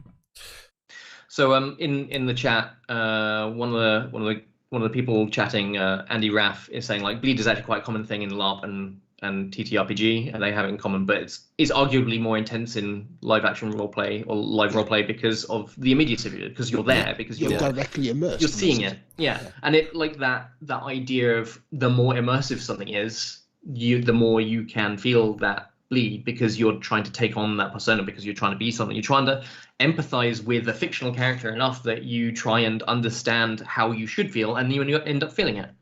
And it's very important in a LARP. You really have to understand that the other person is playing, not them. In a tabletop role-playing game, you've got a stronger separation, because if someone continues to be a butthole to you after they stop role-playing, then you speak to them directly afterwards. But within LARP, because there is almost it is a far more distributed player base, you can't always have that communication afterwards, because they've gone back to, say, Scotland or Wales, and a different part of the country. Much as social media is a blight upon this world, the fact that it allows people to like check in and just be like, hey, you're a friend of that person, can I just check that everything's okay with them? That's very useful. And my understanding is that Empire did recently put in a thing saying, like, if you are continually being an antagonist to someone else, just check in on them, just make sure that it's okay, because what you don't want is for them to very much dislike you and can think it's you, instead of the character that you're playing, because one of the best things to do in a LARP is to play a villainous character or like an antagonistic character, and if you don't have that safety net of knowing that what you are doing is okay, that can go wrong. I remember chatting with one of the refs at Love and Trust, Firepit, I think his name was, and he said that one of the best things for him, like as a ref of the trust, was basically watching these two people playing these characters that absolutely hated each other, would go out and try and maim each other. They would want enough more than absolutely destroy the other, and then when come time out, they kind of walk over and give each other a big hug. And so just like that, because they were playing so well, and so afterwards they had so much fun. They walked over, found their characters, nemesis, and just gave them a hug, and said thank you very much, thank you for some fantastic role playing. Because get the fantastic experience, because that's what they're there for. I mean, every character needs a villain. Everyone needs it, and to have that kind of experience it's definitely to be treasured. But then again, there are plenty of people who goes to these events who just enjoy the ambience. They go to these events and they're like, I'm spending the weekend with my mates. If there's something happening around, maybe I'll get involved with it, but I kind of just want to sit around the fireside, enjoy some of the music that's happening, maybe join in with some of the folk songs that people have made up in this world, and like just experience the world as it currently exists. And that adds to the experience just as much as anyone, because you're moving through and you're seeing these people dressed as all these different things, and it adds to the idea that it's a continual world. We've been talking about LARP for a long time. Is there anything else that you folks want to? I'm fascinated by it and stuff. So it's just sort of like in general, it's just it's good to understand. You're also aware that it's 11 o'clock here, so it must be about midnight for you. It is approaching midnight. Yeah. However, I am pretty bad for playing Civ until 2 a.m. So oh man, games like that I hate games like that because you literally just one more turn, just one more turn, and then you're just like, I do with all the Total War games. I'm like, one more turn, 100 turns later, 5 a.m. You're like, I'm fucked. So I mean, from my point of view, if you folks want to wrap up at any time, like this is your show. Yeah, well, we're gonna. I've got to work tomorrow, so I need to take my dog for a walk. So we'll probably will sort of end it shortly. Before we do, we're going to do one of the things because you're suitably nerdy. We're going to do our pop quiz that we do. So it's like basically a 20 question sort of thing. So what you do is you choose a character from a nerdy franchise. Obviously, hopefully somebody we may be able to guess, not somebody super obscure like Pete likes doing. Like some bloody 1950s Marvel character that had one showing in a the comic book something million. Not my fault. So you choose a franchise, Star Wars, Star Trek, whatever you want, a character, and then we have to guess who the character is with questions. So we'll do one each. You got 60 seconds. After the 60 seconds, you're allowed to ask one more question and then guess who the person is.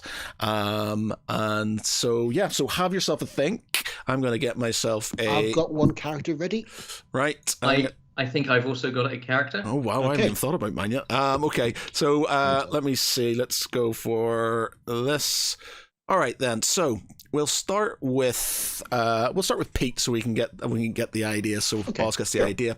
So Pete, what's your character from? Star Wars. Star Wars. Okay, so Star Wars, 60 seconds, go. Okay, original trilogy? No. Prequel trilogy? No. Series? Yes. Mandalorian? No. Ashoka? Yes. I've not watched that yet, fuck's sake. Do they have a non-human coloration? No. Are they alien? No. Are they droid? No. Are they human? Yes. Are they Imperial? No. Okay. God, I've not seen her so good at that, so I'm this side with the Imperials. All right, so are they scum and villainy? No. Oh, so they're not like bounty hunter then? No, not bounty hunters. Do they have force powers? Yes, they do. Oh, played by an Irish actor? No. Oh, are they played by an Asian actor? I don't know where they're from, to be honest. Okay. Has the actor died recently? No. Awesome. I haven't seen Ahsoka. I haven't seen it yet. Oh, you're missing a treat. I've left it all so I can binge it, and so I just haven't got around to it. Star Wars. Yeah. Oh. Okay, I don't know, Pete. So you're gonna. Okay. Oz. I have no idea. I'm really sorry. Shin Hati, the Balin's apprentice. Means nothing to me. I don't know. So. Shin. Okay, I'll quickly bring up a. Also, yeah, but incredible, really great character. Actually, well worth watching. All right, I've seen the. She is the Sith apprentice to Balin. Yeah. And the reason why I said he's the one he died. He died recently, and he's from Lisburn. He's from Northern Ireland. Yeah, basically the Sith are portrayed as being not exact. Well, especially Balin's approach is not exactly sided with the Sith. They're working with them, but they are not Imperial. Right. Fair. But I'm not going to spoil anymore because it is a great story. It's well worth a watch. Okay, cool. All right, Oz. What's your franchise? Where are we going? The Marvel Cinematic Universe. Oh, okay. All right. Okay. So, Marvel. I worry this is going to be too easy. Marvel, 60 seconds. Go. Have they got a film? Are they up? Have they got a film of their own? No. Are they a part of a film? Yes. Okay. Are they part of Phase 1? Yes. Are they a hero? No. Are they a villain? No. Are they a part of Shield? No. Are they a part Are of they Hydra? human? Sorry. Hydra? No.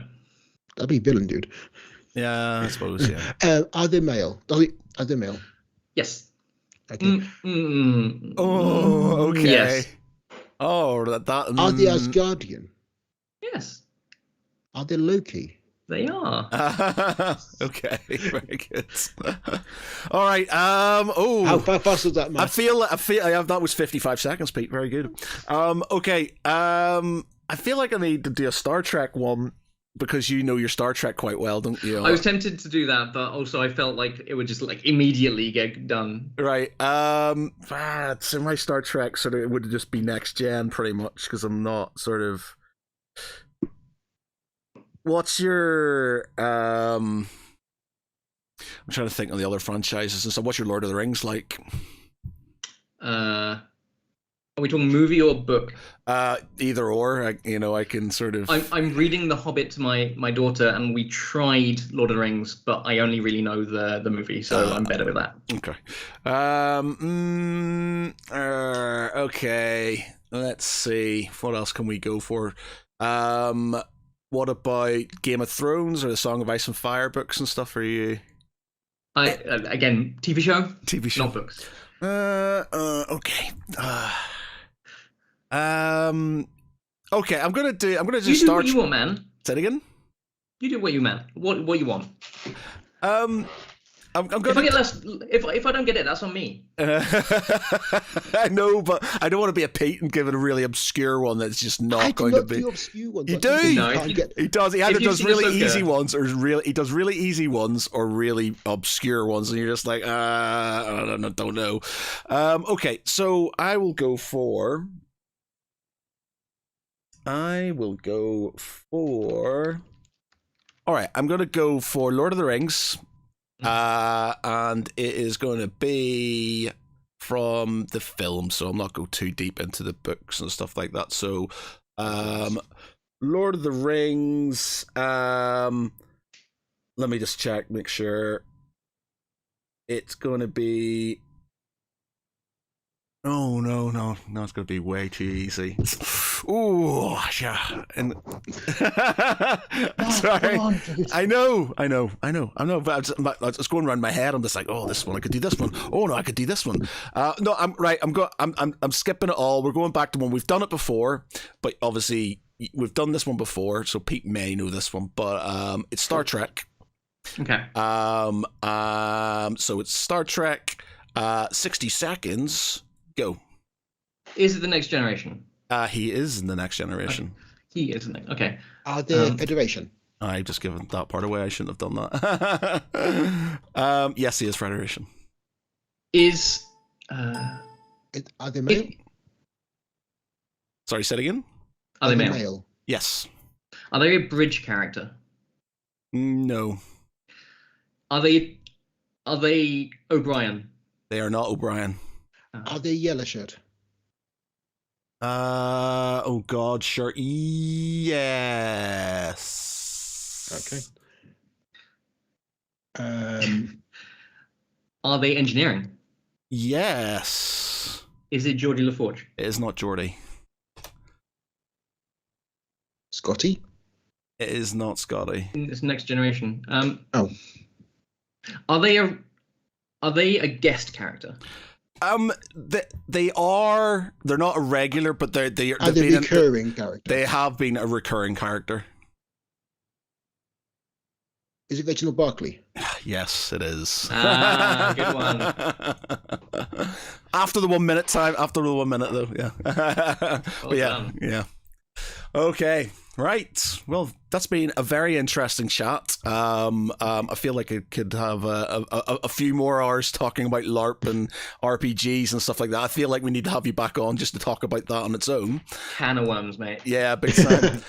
So the book is out. Your book's out currently at this moment in time. Yeah, it came out in September. Tales from the Loop. They grow up so fast. Yep. There you go. Available from Free League and from Modifius. I believe it's from, yes, Modiphius as well, and also from your local gaming store. Yeah, and your gaming store. Yeah, support the independents, please. Okay. Well, it's been an absolute pleasure. Hopefully get you back on soon. If you've got anything else you've got on the books, or you just want to have another nerdy chat about LARP and stuff, you're more than welcome to come. I will more happily talk about Star Trek for 50,000 hours. If, Hey, man, yeah, fine, why not? We're always looking for guests. But it's been a pleasure. Thank you very much for this. Good luck in the future with everything. Hopefully speak to you soon. For tonight, absolutely wonderful. I've been Matt Geary. With me tonight has been Peter Ray Allison. Good night, everyone. And our guest, Oz Mills. Bye. Bye.